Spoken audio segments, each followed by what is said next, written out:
নামাজ পড়ে একদম রেডি হয়ে আসছে। আহ আসসালামু আলাইকুম সবাইকে। বেশ অনেক দিন পর নতুন বছর, নতুন দিনের নতুন পথ চলার স্বপ্ন যখন সবাই দেখছি, পুরোনো বছরের হিসেব নিকেশ যখন কষতে বসেছি, ঠিক তখন নতুন বছরের নতুন চমক নিয়ে হাজির হয়েছি আমরা। আজকে আমাদের সঙ্গে আছেন আমাদের প্রাণপ্রিয়, সবার প্রিয় একজন ভাইয়া কিঙ্কর আহসান ভাই, এবং আমাদের সঙ্গে আছেন আমাদের প্রিয় একজন আপু সানজান আলম আপু, এবং সুদূর স্কটল্যান্ড থেকে আমাদের সঙ্গে জয়েন করেছেন আমাদের আরেকজন সুপ্রিয় লেখিকা রেশমি আপু। এই তিনজন মানুষকে নিয়ে আমরা চমৎকার একটি আড্ডা দিব, এবং এই যে আমরা বই ভালোবাসছি, বই নিয়ে কথা বলছি, সেই বইয়ের মানুষগুলো অনেকদিন ধরে লাইভের বাহিরে, সানজান আপু অনেকদিন ধরে কথা বলছে না, কিঙ্কর ভাইয়া অনেকদিন ধরে লাইভে আসছে না। তো প্রচুর পরিমাণ কমেন্ট দেখতাম যে ভাইয়া লাইভে আসেন, একটু কথা বলেন। রেশমি আপুর সাথে কথা বলার মানুষের চাহিদা দেখতাম। তো সবকিছু মিলিয়ে এই যে তিনজন মানুষকে নিয়ে আসা এবং গল্প শুরু হওয়া, নতুন বছরের নতুন দিন, আসলে লাইভের শুরুতেই রেশমি আপু বলছিলেন যে নতুন বছরের প্রথম দিন যেটা করব সম্পূর্ণ বছর আসলে আমরা সেটাই করব, মায়েরা বলতেন। তো সেই ক্ষেত্রে আমাদের যে প্রাণপ্রিয় তিনজন লেখক লেখিকারা আছেন, তাদেরকে আমরা বছরের প্রতিটা দিন আসলে এইভাবে চাই। এবং সর্বপ্রথম পরিচয় করিয়ে দিচ্ছি আমাদের তিনজন লেখক লেখিকাদের সাথে। সর্বপ্রথম আমি আমন্ত্রণ জানাচ্ছি কিঙ্কর আহসান ভাইয়াকে। ভাইয়া অনেকদিন বাহিরে ছিলেন, এবং অনেকদিন পর আপনার সাথে কথা বলার সুযোগ পেয়েছি, অনেক ভালো লাগছে। ধন্যবাদ ভাইয়া। অনেক অনেক ধন্যবাদ নাহিদ। আমাদের পরিচয় পর্ব শুরু হওয়া উচিত ছিল মনে হয় রেশমি আপাকে দিয়ে, কারণ উনি এত দূর থেকে আমাদের সাথে এসে যুক্ত হয়েছেন, এটা আমাদের হ্যাঁ, জন্য অনেক বড় একটা পাওয়া। তারপরে আমাদের হচ্ছে গিয়ে হ্যাঁ বড় সানজানা, পাওয়াটা এবং শেষে তারপরে বলবো। হচ্ছে আমি। ঠিক আছে, অনেক ধন্যবাদ ভাইয়া। আমরা আড্ডা দিব একটা লম্বা সময় নিয়ে, এবং তোমার সঞ্চালনার আমরা সবাই মুগ্ধ, বিশেষ করে আমি। তো দারুণ কিছু সময় কাটবে পাঠকের সাথে, এই আশা রাখছি ইনশাল্লাহ। ইনশাআল্লাহ ইনশাআল্লাহ। কিঙ্কর ভাইয়া যেটা বলছিলেন যে আমাদের এই যে ভালোবাসার একটা টান, লেখক লেখিকাদের যে আলাদা একটা আহ ভালোবাসা থাকে, আমাদের মাঝে যে একটা ভালোবাসার সম্পর্ক থাকে, ঠিক এই কারণেই রেশমি আপু সুদূর স্কটল্যান্ড থেকে আমাদের সঙ্গে আছেন। আমি রেশমি আপুর কথা সবার শেষে বলবো, আমি আসছি। সানজান আপুর কাছে এই মুহূর্তে চলে যাই। সানজান আপু আমাদের সঙ্গে আছেন, সানজান আপুর সাথে আগে একবার কথা হয়েছে, সানজান আপু আবার আমাদের সময় দিয়েছেন নতুন বছরের প্রথম দিনে। সানজান আপুকে সাথে পেয়ে অনেক ভালো লাগছে। ধন্যবাদ সানজান আপু।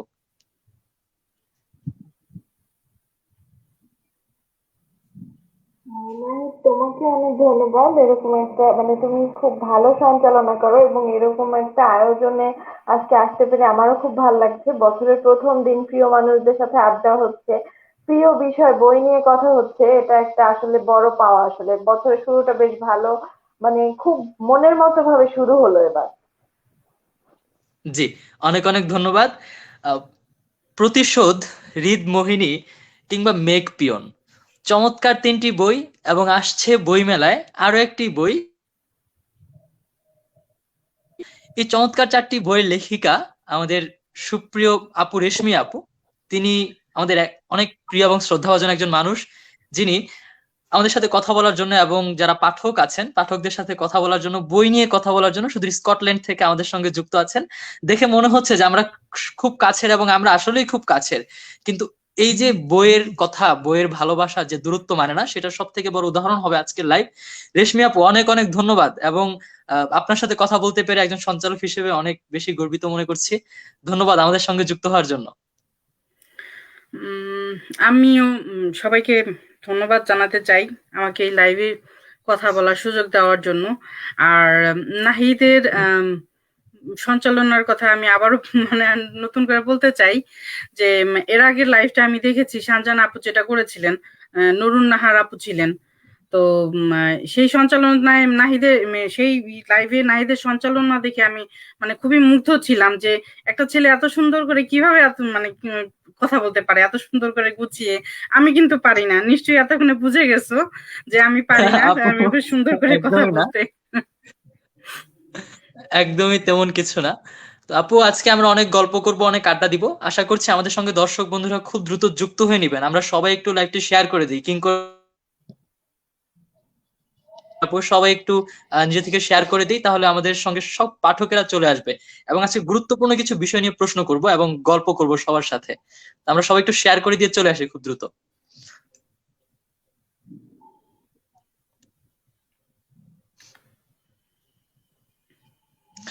ঠিক এই মুহূর্তে আমি আসলে সবাই যখন শেয়ার করে দিবে তার মাঝে ছোট্ট কিছু ঘোষণা দিয়ে রাখি, অর্থাৎ আজকে যেই পাঠকের, আজকে যে বই প্রেমীরা, আজকে যে সাহিত্য প্রেমীরা আমাদের লাইভটি দেখবে, তাদের জন্য 3টি অনেক বড় বড় অপরচুনিটিস আছে।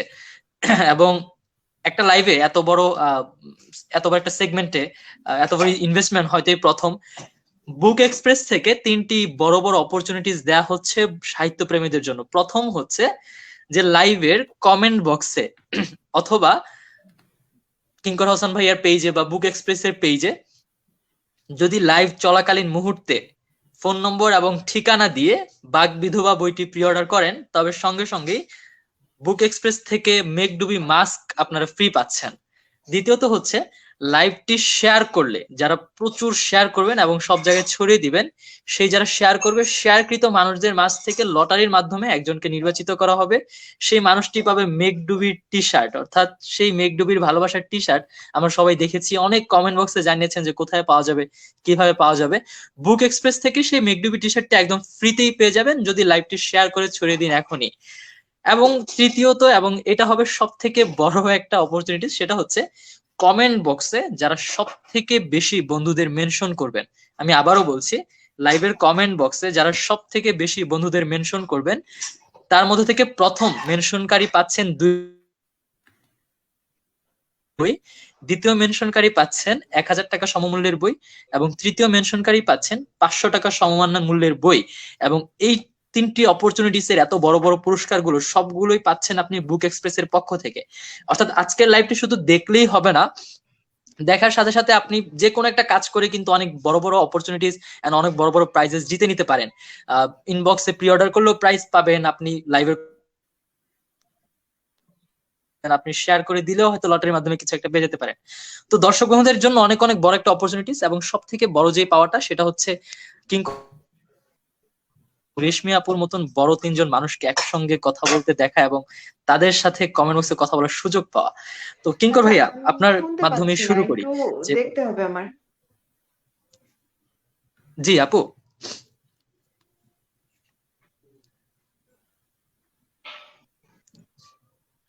কিঙ্কর ভাই, আপনি হয়তো ইতিমধ্যে শেয়ার করে দিয়েছেন। হ্যাঁ, আমি এতক্ষণ ধরে এই কাজগুলোই করছিলাম, এবং কথাও শুনছিলাম। কথা যে শুনছিলাম তা না, কথা শুনতে শুনতে যেই কারণে আসলে শেয়ার করা, সেটা হচ্ছে এই মুহূর্তে একসাথে অনেকগুলো মানুষ দেখছে, এবং বইয়ের কথাগুলো আসলে যত বেশি মানুষের কাছে ছড়াবে, যত বেশি মানুষের কাছে আমি কিংবা একজন লেখক সানজানা আলম কিংবা রেশমি আপু, আমরা যত বেশি মানুষের কাছে পৌঁছাবো, বই নিয়ে কথা বলার জায়গা তত বেশি তৈরি হবে। তো সবাই মনে করে যে বইয়ের ব্যাপারটা আসলে আমরা মনে হয় একটু চুপচাপ থাকবো, আমরা কথা বলবো না, আমরা একটু আড়াল করব বা লুকাবো। এই জায়গাটা থেকে আমাদের বের হয়ে আসা খুব দ্রুত দরকার। তো যে কোনো, আমি সবসময় বলি যে যেই বুক এক্সপ্রেসকে অনেক ধন্যবাদ, কারণ আজকের আয়োজনে সে যেই জিনিসগুলো করেছে, আমি আরো একবার রিপিট করি যেটা নাহিদ বলেছে, যে পোস্টটা শেয়ার করলেই সেখান থেকে দৈব চয়নে একজনকে মেঘদুবি টি শার্ট দেওয়া হবে। সবচেয়ে বেশি মেনশন যারা করবে তাদের ভেতর থেকেও কোনো একটা পুরস্কার ও রেখেছে মেবি। তো এই সবকিছু মিলিয়ে আসলে আমি যেটা বুঝি যে বুক এক্সপ্রেসের অবজেক্টিভ বা উদ্দেশ্যটা হচ্ছে আজকে আমরা যে কথাগুলো বলি, কারণ আমার জন্যও যে 2টা মানুষ এই মুহূর্তে উপস্থিত আছে কিংবা নাহিদা হাসান আছে, তাদের কাছ থেকে শেখার জায়গা তৈরি হয়, মানুষের শেখার কোনো শেষ নাই। তো আমি আসলে আজকের আড্ডায় আমি মনে করি যে একজন একটা জড় পদার্থ হিসাবে মনে করি, আমি বসে থাকবো আর এই 2জনের গল্প শুনবো এবং নাহিদের সঞ্চালনা দেখবো। তো এইটা আসলে আমি ঋদ্ধ হব, এবং সেই ঋদ্ধ হওয়ার সুযোগ যাতে কোনো পাঠক না হারায়, সেই চেষ্টাটা আমাদের করা দরকার। এবং সেই জায়গা থেকেই আমি এতক্ষণ ধরে যতগুলো আমার পেজ বা গ্রুপ, ওইগুলোতে আমি শেয়ার দিচ্ছিলাম। সো আম ডান। আমার দিক থেকে আমি একদম ঠিকঠাক আছি। তো এইবার আমরা প্রশ্ন একটু একটু করে ঢুকতে পারি, আশা করছি। ঠিক আছে, তোমার হাতে নাহিদ। আশা করি সানজানা আপু এবং রেশমি আপুরও শেয়ার করা শেষ। হ্যাঁ, শেয়ার করেছি, কিন্তু হচ্ছে মানে শেয়ার হয়েছে কিনা একটু চেক করা দরকার আর কি। জি আপু, চেক করেন। আমরা আসলে চলে যাচ্ছি অন্য একটা বিষয়, যে পাঠক বা দর্শকরা যেই বিষয়টা সবসময় শুনতে ভালোবাসে, যে একজন সঞ্চালক হিসেবে আমি ইন্ট্রোডাকশন দিলেও পাঠকেরা বা সাহিত্য প্রেমীরা যতটা সুন্দরভাবে নেয়, তাদের আসলে একটা এক্সপেকটেশন থাকে যে লেখকের মুখ থেকে, লেখিকার মুখ থেকে তাদের সম্পর্কে যদি ছোট্ট করে একটু শুনি। তো সেই জায়গা থেকেই সর্বপ্রথম রেশমি আপুর কাছে চলে যাব, যে রেশমি আপু, আপনি ছোট্ট করে যদি দর্শকদের উদ্দেশ্যে নিজের সম্পর্কে কিছু বলতেন। নাম তো বলতে হবে না নিশ্চয়ই, সবাই জানেন আমার নাম রেশমি রফিক। সবাই আমাকে পেন্সিলের লেখক বলে চেনেন। লেখালেখিটা আমার অ্যাকচুয়ালি ছোটবেলা থেকেই শুরু হয়েছে। আমি স্কুলের ম্যাগাজিনে লিখেছি, কলেজ এবং ইউনিভার্সিটির সাহিত্য পাতাগুলোতে লেখার চেষ্টা করেছি। তারপর একটা বড়সড় গ্যাপ হয়েছিল, তো তারপর অনলাইনে আমি নিয়মিত লিখতে শুরু করেছি 2011 কি 12 থেকে। তখন সামওয়্যার ইন ব্লগ নামে একটা ওয়েবসাইট ছিল, সেখানে আমি লিখতাম। তো সেটা অ্যাকচুয়ালি সাহিত্য বলা যায় না, মানে আমি আমার নিজের একটা দিনলিপি বলা যায়, যে আজকে আমি কি কি হলো, আমি কি করলাম, আমার নিজের একটা অভিজ্ঞতা হলো, সেই অভিজ্ঞতাটা আমি লিখলাম। তো এভাবে লিখতে লিখতে দেখা গেল যে এই জিনিসটাই চলে আসলো ফেসবুকে স্ট্যাটাস হিসেবে। তো স্ট্যাটাস হিসেবে লিখতে লিখতে চলে গেল একটা গ্রুপে, মেয়েদের গ্রুপে। তো তারপর নুরুন নাহার লিলিয়ান আপু বললেন যে তুমি আমার গ্রুপে লেখো, উনার একটা সাহিত্য গ্রুপ আছে সেটাতে। তো এভাবেই বলতে গেলে আমার লেখালেখিটা এই যে একটার পর একটা চলছে, এইভাবে শুরু হয়ে গেল লেখালেখিটা।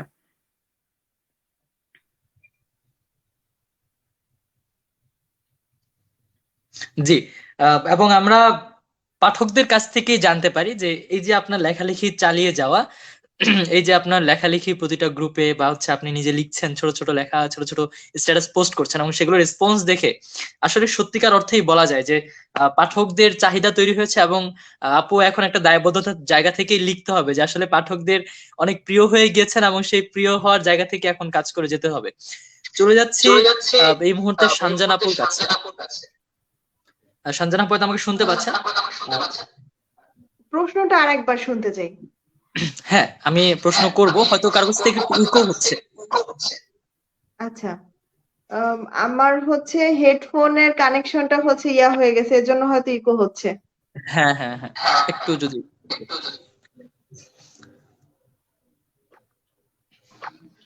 আমাদের মধ্যে অনেকে কমেন্ট করছেন, তামান্না জেনিফার কমেন্ট করছেন, শুভকামনা সবার জন্য, প্রিয় তিনজন লেখক একসাথে, আলহামদুলিল্লাহ। এবং সেটাই বলছিলাম যে এত বড় একটা সুযোগ সৃষ্টি করে দেয়া। সঞ্জনা আপু, এখন একটু ইকো হচ্ছে, যদি একটু চেক করতেন। আচ্ছা, আমি দেখি। হ্যাঁ, আচ্ছা, আমরা যেটা আমরা দেখছি, আমি একটু ডিভাইসটা চেঞ্জ করে আসছি। আচ্ছা, ঠিক আছে। একটু ক্যামেরা যদি অন হয় ওই এন্ডে, তাহলে আবার ব্যাক করে জয়েন করতে পারবো। এর ভেতরে আমরা কথাটা চালিয়ে নিই। হ্যাঁ, শিওর, আমি একটু ঠিক ডিভাইসটা আছে। চেঞ্জ করে নিই।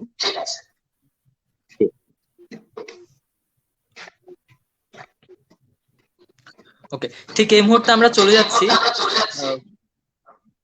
আচ্ছা, আমি একটু রিকোয়েস্ট করব যে ব্রডকাস্টিং রুমে যারা আছেন সেখান থেকে হচ্ছে সঞ্জনাপুর এটা একটু যদি ব্যাক স্টেজে দেয়া যায় তাহলে আমাদের ইকোটা চলে যাবে। সঞ্জনাপুর সবকিছু ঠিক করে আসলে তাকে আবার আমরা অন স্ক্রিন নিয়ে আসবো।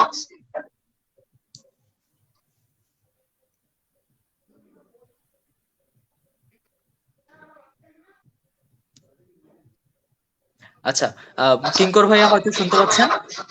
কিঙ্কর ভাইয়া, আপনাকে সবসময় আমাকে একদিন কথা বলছিল যে নক দিয়েছিল যে, আচ্ছা ভাইয়া, ইকো হওয়ার জন্য কি ডিস্টার্ব হচ্ছে বা? আমি শুনতে পাচ্ছি না, আমার ক্ষেত্রে সমস্যা হচ্ছে। তাহির ভাইয়াকে একটু রিকোয়েস্ট করবো যে একটু ই করতে। আচ্ছা, ঠিক আছে। কিঙ্কর ভাইয়া আমাকে একদিন একজন নক দিয়েছিল, বললো যে কিঙ্কর ভাইয়ার সাথে তো তোমার ভালো পরিচয় আছে, তো ভাইয়া এত বড় মনের মানুষ, তোমরা এত বড় মানুষ, তোমরা লেখালেখি করছো, এত এত মানুষ তোমাদের লেখা পড়ছে, কিন্তু কিঙ্কর ভাইয়ার প্রতি একটা অভিযোগ আছে। সেই অভিযোগ হচ্ছে কিঙ্কর ভাইয়া সবসময় একটা সামান্য মানুষ কেন বলে। তারা অনেক বড় মানুষ, তারা একটু বলবে, তারা সামান্য মানুষ কেন বলবে, তারা নিজেদের সঠিক পরিচয়টা বলবে। তো এই জায়গা থেকে আমি তখন আসলে কিছু বলতে পারিনি, তখন বলেছিলাম যে আসলে কিঙ্কর ভাইয়া মাটির মানুষ, তাই সবসময় এরকম বলে। আজকে কিঙ্কর ভাই আপনার কাছ থেকেই শুনবো যে আপনি ঠিক কেন সবসময় নিজেকে একজন সামান্য লেখক বলে পরিচয় দেন, এবং আপনার কাছ থেকে আপনার ছোট্ট একটা পরিচয় যদি শুনে নেই। আচ্ছা, আমি আমি যদি এই মুহূর্তে বলি যে আমি একজন অসামান্য মানুষ এবং এই মুহূর্তে বাংলা সাহিত্যের সবচেয়ে শক্তিশালী লেখক, আরো ব্লা ব্লা আরো অনেক কিছু। তো সেটা বললে কি আসলে শুনতে সুন্দর লাগবে? কেউ তো আসলে কখনো নিজেকে নিয়ে বলে না, কারণ একজন মানুষ কে বা কি সেটা আসলে নিজে জাজ করে না বা নিজে ঠিক করে না। একটা মানুষের মূল্যায়ন হয় তার চারপাশের মানুষের কাছ থেকে। এবং আমি সবসময় মনে করি, আমাকে আমার বাবা বলতো যে অতটা বড় হও যেদিন তোমার জন্মদিনটা অন্য মানুষ পালন করবে। তো আমি যদি নিজে দেশের সবচেয়ে বড় কেক এনে নিজে জন্মদিন পালন করি, কেক কাটি এবং বলি যে আমি অনেক বড় কিছু, সেটা আসলে সেটা দিয়ে আসলে বড় হওয়া যায় না। তো সেই জায়গা থেকে আমি জানি আমি কখনোই নিজের সৃজনশীল কাজ নিয়ে আমি চাই না যে আত্মতৃপ্তির জায়গা আমার ভেতরে তৈরি হোক। যেই কাজই আসুক আমার ভেতরে এমন একটা জায়গা তৈরি হোক যে আমার এই উপন্যাসটা আরো বেটার হতে পারতো। তো পরের বার আমি আরো দারুণ কিছু লিখতে চাই। এবং আমি মনে করি যে আমি এখনো অসামান্য হয়ে উঠতে পারিনি। আমার কাজ এখনো আমাকে নিজেকে ওই জায়গায় নিয়ে যায়নি যেই জায়গায় গিয়ে আমি বলতে পারি বা আমি আমি একজন অসামান্য মানুষ। এবং এই জায়গায় আমি কখনো পৌঁছাতে চাই না, কারণ আমি সামান্য না অসামান্য সেটা আসলে মানুষ বলবে, সেটা আমি কখনো বলবো না। তো সেই জায়গা থেকে আমি সবসময় বলি যে আমি একজন সামান্য লেখক। আর আমার পরিচয় নিয়ে যদি বলা হয়, আমাকে অনেকবার অনেক প্রকাশক অনেক পাঠক আমাকে অনুরোধ করেছে যে আপনার লেখক পরিচিতিটা কেন একটু বড় করা যায় না। আপনি যে মহাশ্বেতা দেবী সাহিত্য সম্মাননা পেয়েছেন, আরো আপনার যে অর্জনের জায়গাগুলো, সেই জায়গাগুলো দিলে, কারণ সমস্যা যেটা হয় আমার ক্ষেত্রে যেটা হয়েছে যে ডাক্তার, ইঞ্জিনিয়ার, এই সব ক্ষেত্রে আমরা যেটা মনে করি যে চুল না পাকলে আসলে সে ঠিকমতো পরিপক্ক হয়নি। একজন খুব ভালো ডাক্তার কিন্তু তার বয়স কম, সেখানে যেতে আমরা ভয় পাই, আমাদের কিছু আম, কি বলবো ট্রমা আছে। তো আমার এমনও হয়েছে যে আমাকে দেখতে একটু ছোট লাগছে দেখে আমাকে স্টলে দাঁড়িয়ে আমার পরীক্ষা নিচ্ছে একজন পাঠক, এসে বলছে তোমার নাম কি, কোথায় পড়াশোনা করো, কেমনে কি করেছো। সো আমি পরীক্ষা দিয়ে দিয়ে দিয়ে দিয়ে তারপর তাকে বলেছি যে আচ্ছা এইবার আপনি বইটা নিতে পারেন। এবং আনন্দের সংবাদ এই যে আমার কিছু চুল সাদা হচ্ছে, এবং এই পাকা চুল নিয়ে আমি মোটামুটি একটু আনন্দিত বা গর্বিত যে আমি পরের বার স্টলের সামনে দাঁড়াতে পারবো এবং হয়তো কেউ কেউ আমাকে ওই মূল্যায়নটা করবে। তো আমাকে যখন জিজ্ঞেস করে আপনার পরিচিতি কি, আমি বলি একটা লাইন, সেটা হচ্ছে আমার বুবুর দেয়া একটা লাইন। আমার মনে হয় এর চেয়ে বড় পরিচয় আমার হতে পারে না। পরিচয়ের লাইনটা হচ্ছে, মাটির মানুষ ছেলেটা তবু আকাশে ডানা মেলে ওড়ার আজন্ম স্বাদ তার। তো আমার ভেতরে অদ্ভুত অ্যাসপিরেশনের জায়গা, আমার অ্যাম্বিশন অন্যরকম।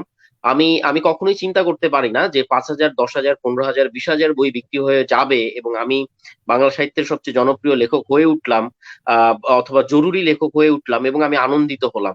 আমি সবসময় না সংখ্যাটা খেয়ালই করি 5 কোটি থেকে, আমি কাউকে বলি না, হয়তোবা বললে মানুষ হাসবে, কিংবা আমিও যখন নিজে নিজেকে জিজ্ঞেস করি তখনও হয়তো বা হাসি।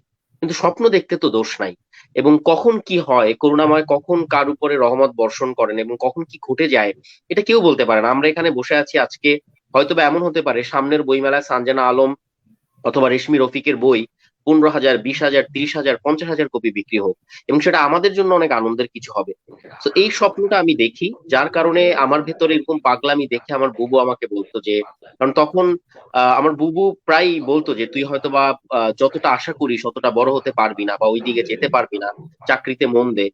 আমার এই ছটফটানি দেখে, আমার অস্থিরতা দেখে উনি বলতো, মাটির মানুষ ছেলেটা আকাশে ওড়ার আজন্ম স্বাদ তার।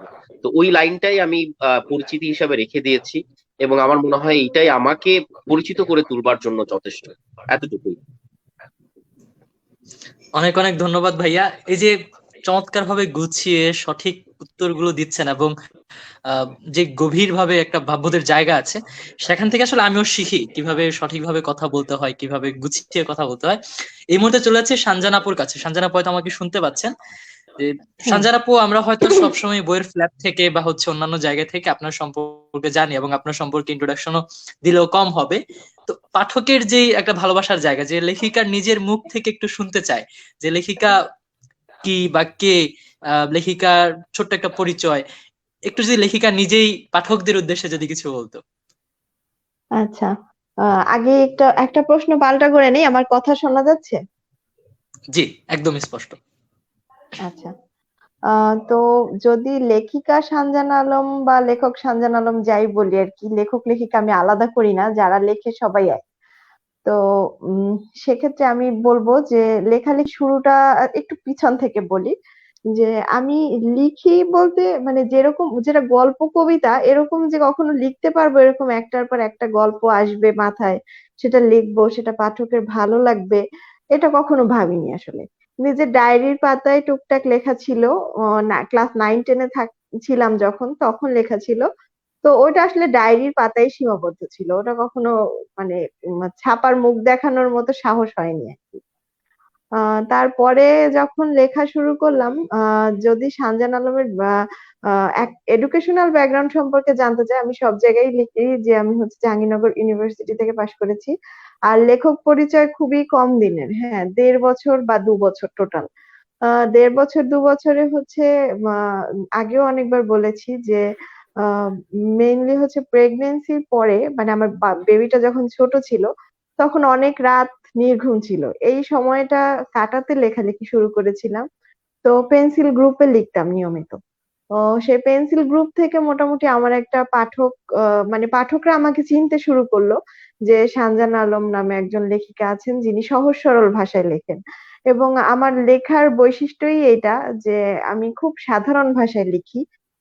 সাহিত্যের মানে ভারী সাহিত্য, সাহিত্যিক ভাষা বা ভাষার কি বলবো, মানে ভাষার পাণ্ডিত্য আসলে আমার খুব কম। আমি কথিত কথ্য ভাষায় বা চলিত ভাষায়, এই ভাষায় আমি লিখি। আমি গল্পের প্লট মানে পিক করি হচ্ছে আমার খুব আশপাশ থেকেই। তো এখন শাহজাহান আলম বলতে সবাই যেটা বুঝে সেটা হচ্ছে সে খুব সহজ সাবলীল ভাষায় আশপাশের গল্পগুলি লিখে ফেলে। তো শাহজাহান জি, আলমের পরিচয় আপাতত এটাই, যে খুব অনেক সহজ অনেক সাবলীল ধন্যবাদ ভাষায় আপু, এবং আশপাশের গল্পগুলি খুব শাহজাহান আলম চমৎকার, বলে। একদম একদম এটাই। এবং আমরা আসলে শাহজাহান আপুর মতন এরকম চমৎকার একজন লেখককে পেয়ে অনেক বেশি গর্বিত যে খুব সুন্দর সাবলীল ভাষায় লিখে চলছে একের পর এক বই।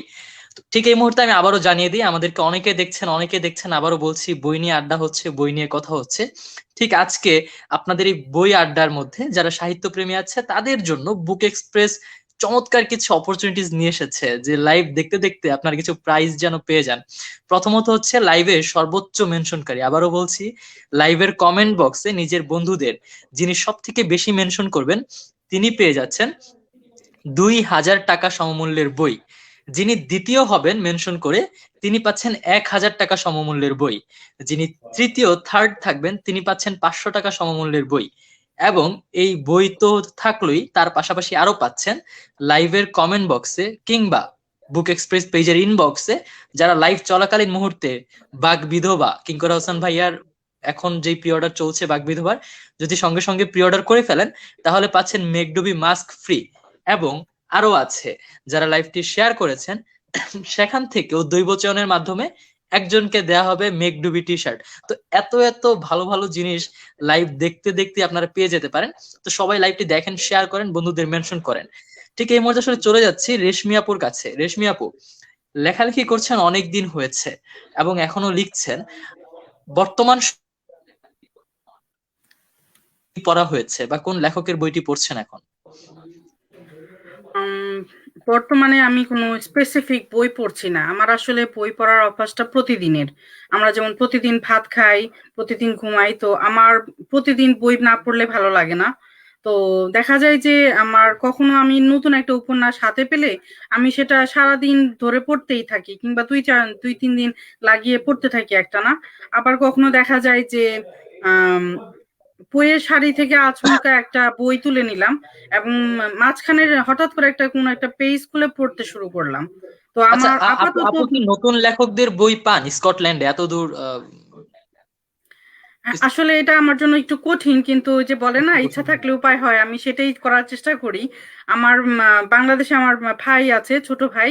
আমি ওকে বলি আমার বইগুলো প্রি অর্ডার করতে। অনেক সময় দেখা যায় আমি রকমারিতে নিজেই প্রি অর্ডার করে দিই ক্যাশ অন ডেলিভারিতে। তো বাহ, দেখা যায় ও রিসিভ করে এবং ও টাকাটা পে করে দেয়। তারপর যখন যদি ভাগ্যক্রমে কেউ আসে এই দেশে, স্কটল্যান্ডে তো আসে না, ইংল্যান্ডে আসে অনেক বাঙালি, তো আসলে তখন আমি তাদেরকে বলি যে দয়া করে আমার জন্য একটা লাগেজ কিংবা একটা পার্সেল নিয়ে আসো। আমি তারপর সেখান থেকে আবার পোস্ট করতে হয় স্কটল্যান্ডে। তো উম, মানে বিশাল অবস্থা।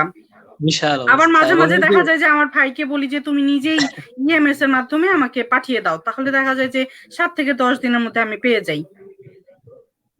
গ্রেট গ্রেট, এই যে বইয়ের একজন লেখিকা হয়েও একজন সব থেকে বড় পাঠকের উদাহরণ কিন্তু এটাই। অনেক কিছু শেখার আছে আপু আপনার কাছ থেকে। কিঙ্কর ভাই, আপনার কাছে একটু চলে যাই যে ভাই, আপনি এই যে ব্যস্ততম সময় পার করছেন, বই নিয়ে কথা বলছেন, নিজের বই লিখছেন, তার পাশাপাশি সমসাময়িক সময় কি কারো বই পড়া হচ্ছে? নতুন লেখকদের কারো বই কি পড়ার জন্য আগ্রহে আছেন কিনা? আচ্ছা, প্রথমে একটু বলে নিই, সানজানা আলমকে নিয়ে বলি। আমরা আসলে একই ব্যাচের, তো আমরা মূলত বন্ধু। বাট এখনো আসলে তুমি বা তুই এই জায়গাটা যেতে পারি না, আমরা আপনি আপনি করছি। এবং সানজানা আলমেরই কিছু লেখা আমি পড়ছিলাম মাঝখানে। আহ, আমি বই থেকে আলাদা করে না, কিছু লেখা পোস্ট করা হচ্ছিল ফেসবুকে। তো যেই জায়গাটা বললো এটা নিয়ে আমার একটু বলার আছে, যে সহজ করে লেখা বললো, এবং বললো যে আহ, সাহিত্যিক কঠিন ভাষা। সাহিত্যিক ভাষাটা আসলে কঠিন বা ভারী শব্দ ব্যবহার করলেই সেটা সাহিত্য হয় না। সারাটা জীবন এ যাবৎকাল পর্যন্ত যারা সহজ করে লিখেছেন তারাই সাহিত্যিক হিসাবে প্রতিষ্ঠিত হয়েছেন, তারাই একটা সময় ক্লাসিক হয়েছেন। আমি ছোট্ট করে উদাহরণ দিই। বঙ্কিমচন্দ্র চট্টোপাধ্যায় তার সময় এসে প্রথমবারের মতন সহজ শব্দ ব্যবহার করা শুরু করেছিলেন। এর আগে যাতায়াত শব্দের জায়গায় ব্যবহৃত হতো গতায়াত, উনি এসে প্রথম ব্যবহার শুরু করলেন যাতায়াত। ওই সময়ের জন্য ওইটা সবচেয়ে সহজ। তো যখনই একটু ভাষা সহজ হয়, মাহমুদুল হক থেকে শুরু করে, জহির রায়হান থেকে শুরু করে, হুমায়ুন আহমদ থেকে শুরু করে, জরুরি হচ্ছে সাহিত্যের ভেতর দিয়ে আমি মানুষের সাথে রিলেট করতে পারছি কিনা আমার গল্প দিয়ে। ভাষা, মাহমুদুল হকের কাছে ভাষা ছিল, মাহমুদুল হক একটা অসাধারণ ভাষা তৈরি করেছেন বাংলা ভাষার ভেতরে থেকে। এবং তাকে জিজ্ঞেস করা হয়েছে যে এই ভাষাটা কিভাবে তৈরি হলো, এটা তো কোনো কথ্য তথ্য কোনো ভাষার মধ্যে না। তো মাহমুদুল হক তখন বলেছিলেন, আমার মা, মাহমুদুল হকের মা তাকে গল্প শোনাতেন। তো বলতেন যে আমার মা যেভাবে গল্প শোনাতেন, ওই গল্পের যে ভাষাটা ওইটা কি আমি বইয়ের পাতায় লেখা শুরু করি। এবং একটা সময় দেখি যে এইটাই একটা আহ আহ, হীরার মতন, জহরতের মতন, এবং এইটার কারণে আমি বাংলা সাহিত্যে বিখ্যাত হয়ে আছি মাত্র 60টা বই লিখে। তো এটা আসলে জরুরি হচ্ছে যে ভাষা কঠিন শব্দ ব্যবহার করে না, কোন ভাষা দিয়ে আমরা মানুষের সাথে রিলেট করতে পারি।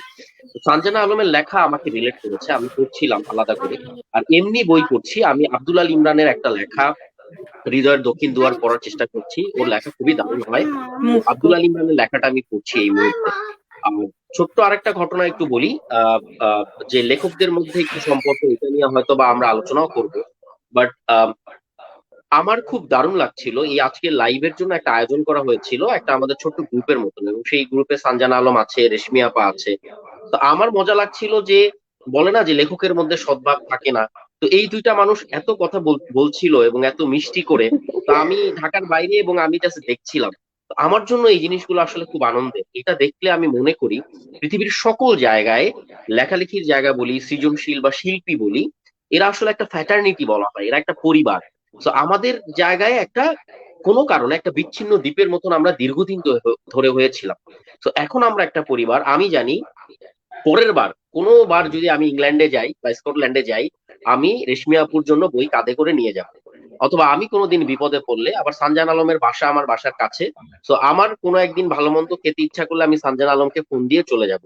এই সম্পর্কটা যতটা গভীর হবে, তত আমাদের এই ফ্যাটার্নিটিটা বড় হবে, আমাদের এই পরিবারটা বড় হবে, এবং পাঠকরাও সাহস পাবে, উৎসাহ পাবে যে এইটাই আসলে লেখক, পাঠক, প্রকাশক এদের সবার মধ্যকার সম্পর্ক। এখানে ভালো কিছু হয় এবং পজিটিভ কিছু ছড়ানো হয়। তো আমার খুব, আমি আমি এই কথাটা, লোকটা সামলাতে পারছিলাম না যে আমার এত মিষ্টি লাগছিল। দুইজন গল্প করছে, রেশমি আপু আর সানজানা, আমার আমার খুব মিষ্টি লাগছিল জিনিসগুলো। তো আমি সাহসী হয়ে উঠি যখন এই ধরনের কোনো ঘটনা দেখি। জি, একদমই তাই। এবং এই বিষয়গুলো আসলেই অনেক বেশি সাহস যোগায়, এবং অনেক ভাবে মনে হয় যে আসলে একটা সময় এই আপনাদের হাত ধরেই আসলে বাংলা সাহিত্যের আবার একটা স্বর্ণযুগ ফিরে আসবে।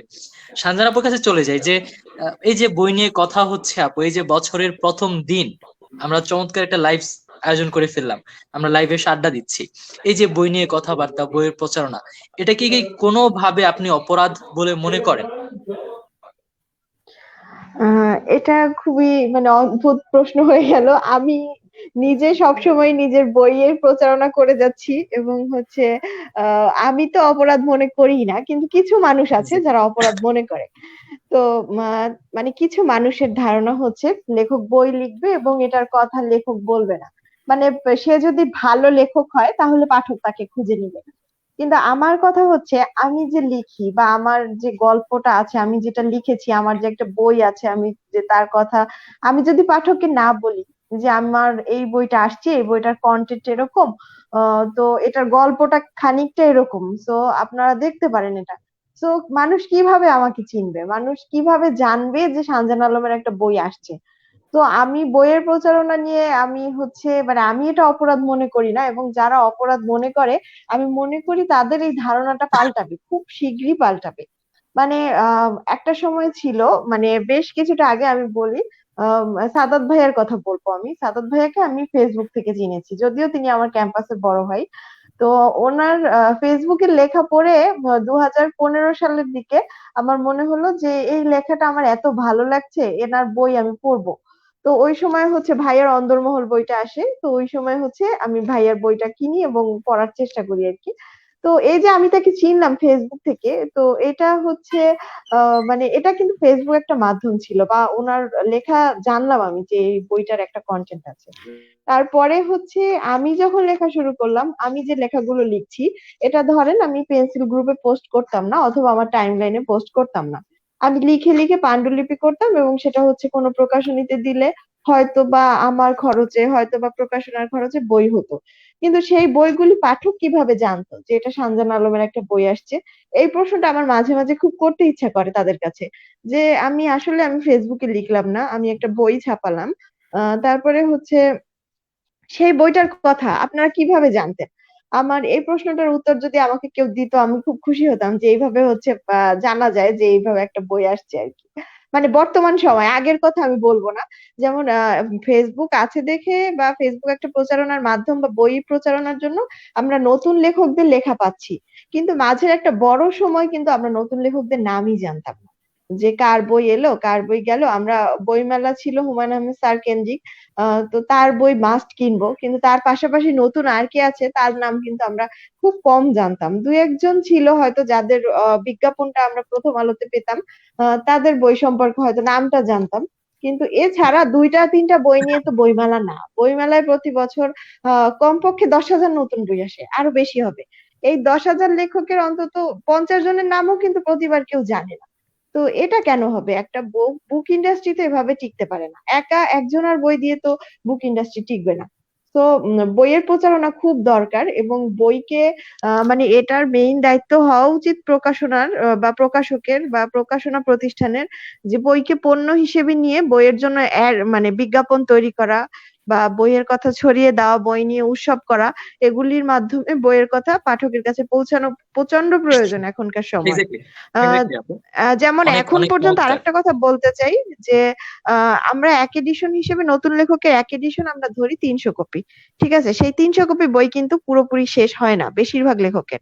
আমি সবার কথা বলবো না, কারণ আমার অভিজ্ঞতা আলাদা, আমাকে যেহেতু কিছু মানুষ চিনে, আমার প্রথম থেকেই আমার মোটামুটি বইয়ের সংখ্যাটা বেশ বেশি, এডিশন সংখ্যাও বেশ বেশি, পাঠক সংখ্যাও বেশ বেশি। কিন্তু পাশাপাশি আমি অনেক লেখকদের দেখেছি যারা 300 বই নিয়ে খুব চিন্তিত, যে বইটা হচ্ছে 300 মানুষ রিচ করলো না। কিন্তু এক একজনের ফেসবুকে যদি 5,000 মানুষ থাকে, তার যদি 300 বই নিয়ে চিন্তা করতে হয় যে আমার 300 বই হচ্ছে বিক্রি হবে কিনা, তো বিষয়টা তাহলে বুক ইন্ডাস্ট্রি কোথায় দাঁড়িয়েছে? তাহলে তাহলে এ জায়গার কি পরিমাণ এর পিছনে এখনো এফোর্ট দেওয়া বাকি? তো এই একদম বিষয়গুলো একদম নিয়ে আপু, আসলে আমি আবার আলোচনা হচ্ছে হওয়া আপনার দরকার। কাছে ফিরবো। হ্যাঁ, একদম অবশ্যই।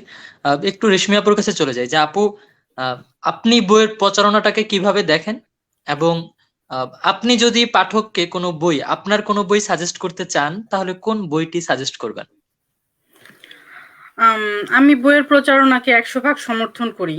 এটা অপরাধ তো বলতে তো একদম মানে অপরাধের ধারে কাছেই যাবে না। কারণ আমি আমার ভিউ থেকে বলি, এই যে আপনি বললেন আমি স্কটল্যান্ড থাকি, আমি স্কটল্যান্ড থেকে লেখালেখি করি, আমি প্রায় 11.5 বছর ধরে বাংলাদেশে যাই না। তো আমি লেখালেখি শুরু করেছি ফেসবুকে বলতে গেলে 2016 থেকে। তো আমাকে মানুষ চিনবে কিভাবে? আমি তো আরো অনেক আগে থেকে বাংলাদেশে নাই, আমি তো বই মেলাতেও যাচ্ছি না। তো তাই বলে কি আমি লেখালেখি করব না? আমি কি চুপচাপ বসে থাকবো? অবশ্যই না। তো আমার ভিউ থেকে ব্যাপারটা হচ্ছে এরকম, আমি যেটা করেছি আমি পেন্সিল গ্রুপে লেখালেখি করেছি নিয়মিত। পেন্সিলে এখন প্রায় 3 লাখ মেম্বার, তখন ছিল 1 লাখ বা 1.5 লাখ এরকম। তো আমি যখন লেখালেখি শুরু করি প্রথমে কিন্তু আমি রেসপন্স পাইনি পাঠকের। আস্তে আস্তে আমি পাঠকের রেসপন্স পেয়েছি, এবং আমার মানে আমি নিজেকে সৌভাগ্যবতী মনে করি এই কারণে যে পেন্সিলের পাঠকরা নেক্সট লাইন বা ফলোইং এরকম বলার থেকে তারা কমেন্ট দিতে পছন্দ করে, মতামত জানাতে সোচ্চার খুব। কোনো একটা ভুল হলে বা কিছু হলে তারা নিজের মতামতটা খুব ভালোভাবে জানায়।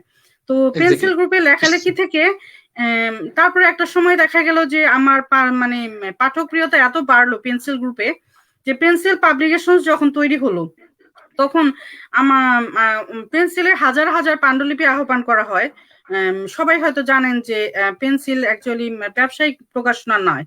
তো পেন্সিল হচ্ছে পেন্সিলের হচ্ছে এরকম যে হাজার পাণ্ডুলিপি আহ্বান করা হবে এবং সেখান থেকে তারা সিলেক্টেড কিছু পাণ্ডুলিপি থেকে বই বের করবে। তো আমার পেন্সিল পাবলিকেশনস এর জন্ম হবার পর যে প্রথম বই মেলা, সেখানে আমার প্রথম বই প্রকাশিত হয়েছে।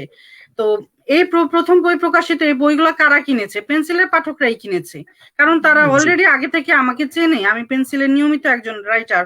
এই যে শুরুতেই বললাম আমাকে সবাই পেন্সিলের লেখক বলে চেনে, তো এই পরিচিতিটা থেকেই কিন্তু আমার বইগুলো বিক্রি হয়েছে। এবং এক্স্যাক্টলি। পেন্সিলের জন্য পেন্সিল পাবলিকেশনস এর সবাই বলেন এবং আমি নিজেও বলি যে আমার প্রথম বই প্রতিশোধটা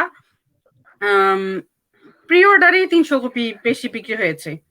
তো বাহ। পরবর্তীতে আমি দেখা গেছে যে বইমেলার 1 মাস পরে আমি যখন বইয়ের হিসাব পেলাম, আমাকে পেন্সিল থেকে বলা হলো যে প্রায় 1000-এর উপর 1500-র কাছাকাছি আমার টোটাল কপি বিক্রি হয়েছে। তো জিনিসটা আমার জন্য খুবই শকিং নিউজ ছিল, এবং পেন্সিলের জন্য যে একজন নতুন আপু, রাইটার এভাবে। আপনার তাহলে হচ্ছে আপনার যদি কোনো একটা বই পাঠককে অবশ্যই পড়তে বলেন, তাহলে কি সেটা প্রতিশোধ বইটা হবে? প্রতিশোধ বইটা আমার প্রথম বই, তো আমার এই বইটা নিয়ে একটু আক্ষেপ আছে এই কারণে যে আমি বইটা যে ভিউ থেকে লিখেছি আমার পাঠকরা সেই ভিউ থেকে নেয়নি। এটা তারা এটাকে রোমান্টিক উপন্যাস হিসেবে নিয়েছে, কিন্তু আদতে এটা রোমান্টিক না।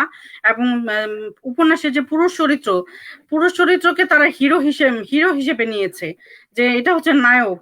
তো অনেকে আমাকে পুরুষ চরিত্রের নাম জুনায়েদ, অনেকে আমাকে বলেছে যে আমি জুনায়েদের মতো কাউকে চাই আমার লাইফে। তো জিনিসটা আমার জন্য এত বেশি শকিং ছিল, কারণ জুনায়েদ চরিত্রটা অ্যাকচুয়ালি নেগেটিভ চরিত্র। আমি জুনায়েদের পক্ষ থেকে লেখার চেষ্টা করেছি, আমি জুনায়েদের বিপক্ষে লেখার চেষ্টা করেছি। তো আমি একটা নিউট্রাল একজন লেখক হিসেবে নিউট্রাল ভাবে আমি জুনায়েদকে ফুটিয়ে তোলার চেষ্টা করেছি, সেখানে তার নেগেটিভিটিটা বেশি, অথচ পাঠক পজিটিভলি নিচ্ছে। এটা আমার জন্য খুবই শকিং নিউজ ছিল যে আমি অ্যাকচুয়ালি ঠিক মেসেজ দিতে পারিনি। এটা আমি এটাকে ব্যর্থতা মনে করি। একদমই না, একদমই না আপু, পাঠকেরা ভালোবেসে গ্রহণ করেছে সেটা অনেক বেশি, এবং আশা করছি সামনে যে বিন্দু বৃত্তান্ত আসছে সেটা আরো অনেক বেশি পাঠকপ্রিয় হবে। কিঙ্কর ভাইয়া, আপনার কাছে চলে যাই। যে আহ, এই যে বইয়ের প্রচারণা, পৃথিবী বইয়ের হোক, আজ থেকে প্রায় 2-2.5 বছর আগে আহ, বনানীর 11 নম্বর রোডের আপনার অফিসের সামনে দাঁড়িয়ে আমাকে বলেছিলেন কথাটা, এবং আমি বলেছিলাম যে ভাই আমি আসলে কাজ করে যাবো, কথা দিলাম। তো সেই যে অনেক আগে থেকে এখন পর্যন্ত আসলে পৃথিবীটাকে বইয়ের করার জন্য কাজ করে যাচ্ছেন, বাংলাদেশটাকে বইয়ের করার জন্য কাজ করে যাচ্ছেন। তো বইয়ের প্রচারণার জন্য আসলে অনেকেই আপনাকেই আদর্শ মনে করে। তো সেই জায়গা থেকে বইয়ের প্রচারণা নিয়ে যদি 2টি লাইন বলতেন, এবং আপনার কোন বইটি সেটা যদি একটু বলতেন ভাইয়া। আচ্ছা, প্রথমত যেটা হচ্ছে, আমি তো বইয়ের প্রচারণা নামক অপরাধ করে যাচ্ছি অনেকদিন থেকেই। তো এই অপরাধের জন্য প্রচুর গালিও খাচ্ছি। আনন্দের জায়গাটা হচ্ছে, আমি 7 দিনের জন্য ফেনী গিয়েছিলাম। আমার প্রকাশক শ্রদ্ধেয় বাহার ভাই, নজরুল ইসলাম বাহার ভাই, উনি মারা গেলেন। এরপরে আরো কয়েকটি মৃত্যু সংবাদ আমাকে শুনতে হলো। আমার ফুপা, আমার একজন কলিগ, আমি তখন একটু ভেঙে পড়লাম এবং আমি একটু বিরতি নেবার জন্য আসলে আমি ঢাকার বাইরে চলে গেলাম। তো প্রথম দিনের ঘটনা বলি, 2-2.5 ঘন্টা আমি কোথায় আছি কেউ জানে না। শুধু ফেনী এরকম একটা চেক ইন দেয়া এবং পেছনের ব্যাকগ্রাউন্ডের ছবি দেখে 2-2.5 ঘন্টা ধরে খুঁজে দাগন ভুইয়া এবং নোয়াখালী থেকে কিছু মানুষ চলে আসলো আমার সাথে দেখা করার জন্য। ব্যাকগ্রাউন্ড মিলিয়ে মিলিয়ে লেমুয়ার সিলোনিয়া নামক একটা জায়গা, আমি নিজেও জানি না যে আমি ওই জায়গাটা ছিলাম।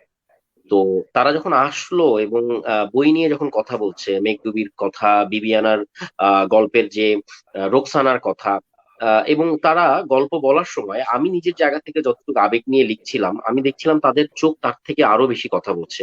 ওইখানে এক্সাইটমেন্টটা আরো বেশি, ওইখানের উত্তেজনাটা আরো বেশি, এবং তারা আমাকে কেউ কেউ আমাকে রীতিমতো জেরা করছে যে কেন কালামিয়ার স্ত্রী কালামিয়ার সাথে এরকম ব্যবহার করলো, কেন আপনি এটা হতে দিলেন। তো এই যে ভালোবাসার জায়গা, আমি এরপরে জাস্ট একটা স্ট্যাটাস দিয়েছিলাম যে আমি বিজয় সিংহ দিঘির পাড়ে থাকবো, ফেনীর যদি কেউ থেকে থাকেন আমার সাথে দেখা করবেন। এবং পরের দিনে জাস্ট একটা স্ট্যাটাসের পরে সেখানে শখানেক মানুষ ভিড় করেছিল। এবং কেউ একজন তার মাকে বড্ড যন্ত্রণা দিয়ে, অসুস্থ, বড্ড যন্ত্রণা দিয়ে নারিকেলের পুর দিয়ে পিঠা বানিয়ে নিয়ে এসেছে, কেউ আমের আচার করে নিয়ে এসেছে। তো প্রত্যেকেই যার যার জায়গা থেকে, গলার মাফলার থেকে শুরু করে মোটামুটি আমি অনেক গিফট নিয়ে, হাওয়াই মিঠাই সবকিছু নিয়ে তারপর আমাকে ফেরত যেতে হয়েছে। এবং সবচেয়ে আনন্দের ছিল যখন আমি কথা বলছিলাম, কথা বলতে বলতে একজন বাদামওয়ালা ছিলেন। তো আমার সাথে ওর ছবিটা তোলা আছে। ও বলছে, কথা শেষ হওয়ার পরে যখন ছবি তুলছে সবাই আমার সাথে, ও ছুটে এসে বলছে যে আজকে আমার তরফ থেকে সবার জন্য বাদাম ফ্রি। একটা বাদামওয়ালা, যার আসলে 5 টাকা কোথাও ফ্রি দিতে গেলে 10 বার চিন্তা করতে হয়, কারণ ওর আয় অনেক সামান্য। তো এই যে ভালোবাসার জায়গাটা, এই জায়গাটা কিন্তু আমি গত 3 বছরে বই নিয়ে কথা বলতে বলতে বলতে বলতে, কিছু মানুষ ঘৃণা করবে, লাখো মানুষ ভালোবাসবে, এটা আমার বিশ্বাস।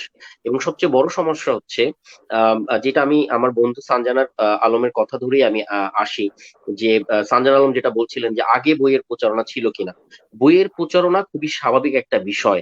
মানিক বন্দ্যোপাধ্যায় নিজে নিজের লেখক পরিচিতি লিখেছেন, এবং সেখানে নিজে সুন্দর, কারণ লেখার কেউ ছিল না, তো তিনি লিখেছেন যে একদম সাধারণ নিম্নবিত্ত মানুষের জীবন তুলে এসেছে মানিকের লেখায়।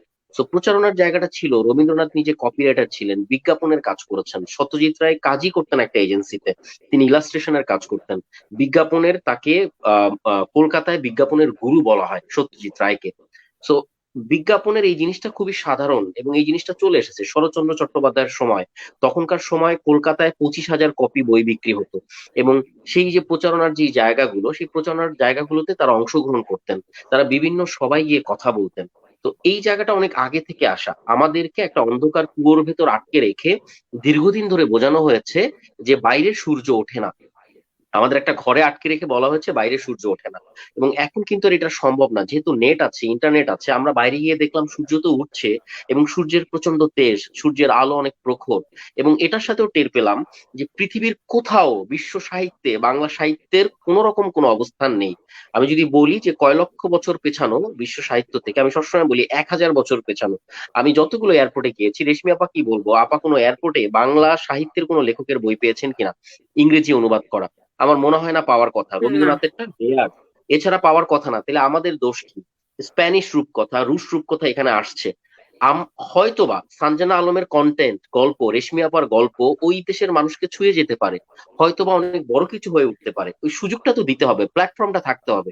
জার্মানির ফ্র্যাঙ্কফুর্টের সবচেয়ে বড় বইমেলা হয়, সেখানে কপিরাইট সাইন হয়, এবং সেই কপিরাইটে লেখা থাকে আমার বই থেকে ওয়েব সিরিজ হবে কি হবে না, সিনেমা হবে কি হবে না, হলে সেই কপিরাইটের কত বছর ধরে সেটার দায়িত্ব থাকবে, কোন কোন জায়গায় গিয়ে বই নিয়ে কথা বলতে হবে, সেশন গুলা কি হবে, পাঠ প্রতিক্রিয়ার সেশন গুলা কি হবে, এবং সেখান থেকে প্রোডাক্ট তৈরি করা হবে কিনা। কুয়ালালামপুরে বলি, থাইল্যান্ডের ক্র্যাবিতে বলি, আমি যেই যেই জায়গায় গিয়েছি, ইন্দোনেশিয়ায় বলি, আমি দেখেছি যে লেখকের একটা বড় আয় কিন্তু শুধুমাত্র বই না, বইয়ের বাইরেও পাওলো কোয়েলোর টি শার্ট দিয়ে, কোট দিয়ে টি শার্ট বানানো হচ্ছে। আমি জেকে রাউলিং, রাস্কিন বন্ড এদের বই দেখেছি। ইভেন ইভেন মুম্বাইয়ের আমি ক্রসওয়ার্ডে যখন গিয়েছি, বই থেকে নানান প্রোডাক্ট তৈরি করা হচ্ছে। বই থেকে মোবাইলের কভার তৈরি হচ্ছে, বুকমার্ক হচ্ছে। তো বইয়ের প্রচারণা খুব স্বাভাবিক একটা বিষয়। আমি ক্রসওয়ার্ডে এত মজার একটা জিনিস দেখেছি, ওদের প্রতিদিন রাতে একটা নির্দিষ্ট টাইমে হ্যাপি আওয়ার দেওয়া হয়। তো ওই হ্যাপি আওয়ারের সময় নির্দিষ্ট কিছু লেখকের বইয়ের অফার থাকে, যে এই সময় চেতন ভগতের বই এত পার্সেন্ট অফারে যাবে। সবাই হুড়মুড়িয়ে ঢুকে যায়, এবং প্রত্যেকটা সুপার শপে একই সাথে বই বিক্রি হচ্ছে। করণ জোহরের বই বিক্রি হচ্ছে, অটোবায়োগ্রাফি, রাস্কিন বন্ডের বই বিক্রি হচ্ছে, চেতন ভগতের বই বিক্রি হচ্ছে, ঝুম্পা লাহিড়ীর বই বিক্রি হচ্ছে। বই নিয়ে এখন পর্যন্ত ক্যানসে সবচেয়ে বড় একটা ক্যাম্পেইন হয়েছে, যেটার নাম হচ্ছে বিং সার্চ ইঞ্জিন। ইউটিউবে সার্চ দিলেই সেটা দেখতে পাওয়া যায়। তো পৃথিবীর সকল জায়গায় অনেক অনেক বছর ধরে বইয়ের প্রচারণা একটা স্বাভাবিক বিষয়। আমরা এখানে হুট করে যখন বই নিয়ে কথা বলতে শুরু করলাম, অনেকে এটাকে স্বাভাবিক হিসাবে নিল না। এবং সেটার জন্য আমি দোষ দিতে চাই না, কারণ আজ থেকে 10 বছর আগে কেউ একজন হাতে মোবাইল নিলে মোবাইলটা এত বড় ছিল, এত বড় একটা অ্যান্টেনা ছিল, তো ওইটাকে অস্বাভাবিক মনে হতো। কিন্তু এখন কিন্তু 100টা ছবি তুললে দেখা যায় 90টা ছবির ভিতরই বইয়ের মোবাইল কোনো না কোনো ভাবে চলে আসবে। তার মানে মোবাইল এখন স্বাভাবিক। তো আমরা বই নিয়ে কথা বলা শুরু করেছি, আজকে আমি বলছি, সানজান আলম বলছে, রেশমি আপা বলছে, কালকে আরো অনেক মানুষ বলবে। এবং আমি বিশ্বাস করি 5 বছরের মধ্যে এটা একটা প্ল্যাটফর্মের জায়গা তৈরি হবে। এবং নাহিদ হাসান বা আরো যারা নতুন এই সময়ের যারা আসছে, এই সময়ের যারা প্রতিভাবান, মেধাবী, তারা হয়তো আমাদেরকে ছাড়িয়ে যাবে, এবং এই প্ল্যাটফর্মটা এমন তৈরি হবে যে বিশ্ব সাহিত্যে আমরা একটা জায়গা করে নিব। পৃথিবীর যে কোনো এয়ারপোর্টে দাঁড়ালে হয়তোবা দেখা যাবে একজন বাইরের জার্মানি রাইটার কিংবা রাশিয়ার রাইটার কিংবা স্পেনের রাইটার বা গ্রিসের রাইটারের পাশে বাংলা সাহিত্যের একজন রাইটারের বইও হয়তোবা দেখা যাবে যেটা ইংরেজিতে অনুবাদ করা। এই বিশ্বাসটা এবং এই স্বপ্নটা দেখতে চাই। তো বইয়ের প্রচারণা একদমই অপরাধ বলে আমি মনে করি না, এবং বইয়ের প্রচারণা হওয়া দরকার, এতটুকুই আমার দিক থেকে। জি, অনেক অনেক ধন্যবাদ ভাইয়া। ভাইয়া আপনার যে বইটি পাঠককে অবশ্যই পড়তে বলবেন সেই বইটি কোনটি? আমি আমি আসলে সানজানা আলম আর রেশমি রফিক আপুর মতো ভুল করবো না, আমি বলবো আমার সবগুলা বই পড়তে, কারণ আমার এখন অনেকগুলা বই। সো মেঘডুবি, মধ্যবিত্ত, বাঘ বিধবা, রাজতন্ত্র, তারপর বিবিয়ানা, আঙ্গারধানী, কাঠের শরীর, যেখানে কিঙ্কর হাসানের বই পাবেন জাস্ট 2 হাতে তুলে নিন, যতগুলো পারেন সবগুলো তুলে নিন। এইখানে আমি কোনো রিস্ক নিতে চাচ্ছি না। জি, অনেক অনেক ধন্যবাদ ভাইয়া। সবাই সবার বই পড়ুক, সঞ্জনাপুর বই, রেশমি আপুর বই, কিঙ্কর ভাইয়ের বই। সঞ্জনাপু, আপনার কাছে একটু চলে যাই যে আহ, আপনার পরবর্তী বইয়ের কাজ কত দূর, এবং হচ্ছে নতুন বছর বই মেলা নিয়ে আসলে প্ল্যান কি, বা হচ্ছে কি কাজ করছেন বর্তমানে?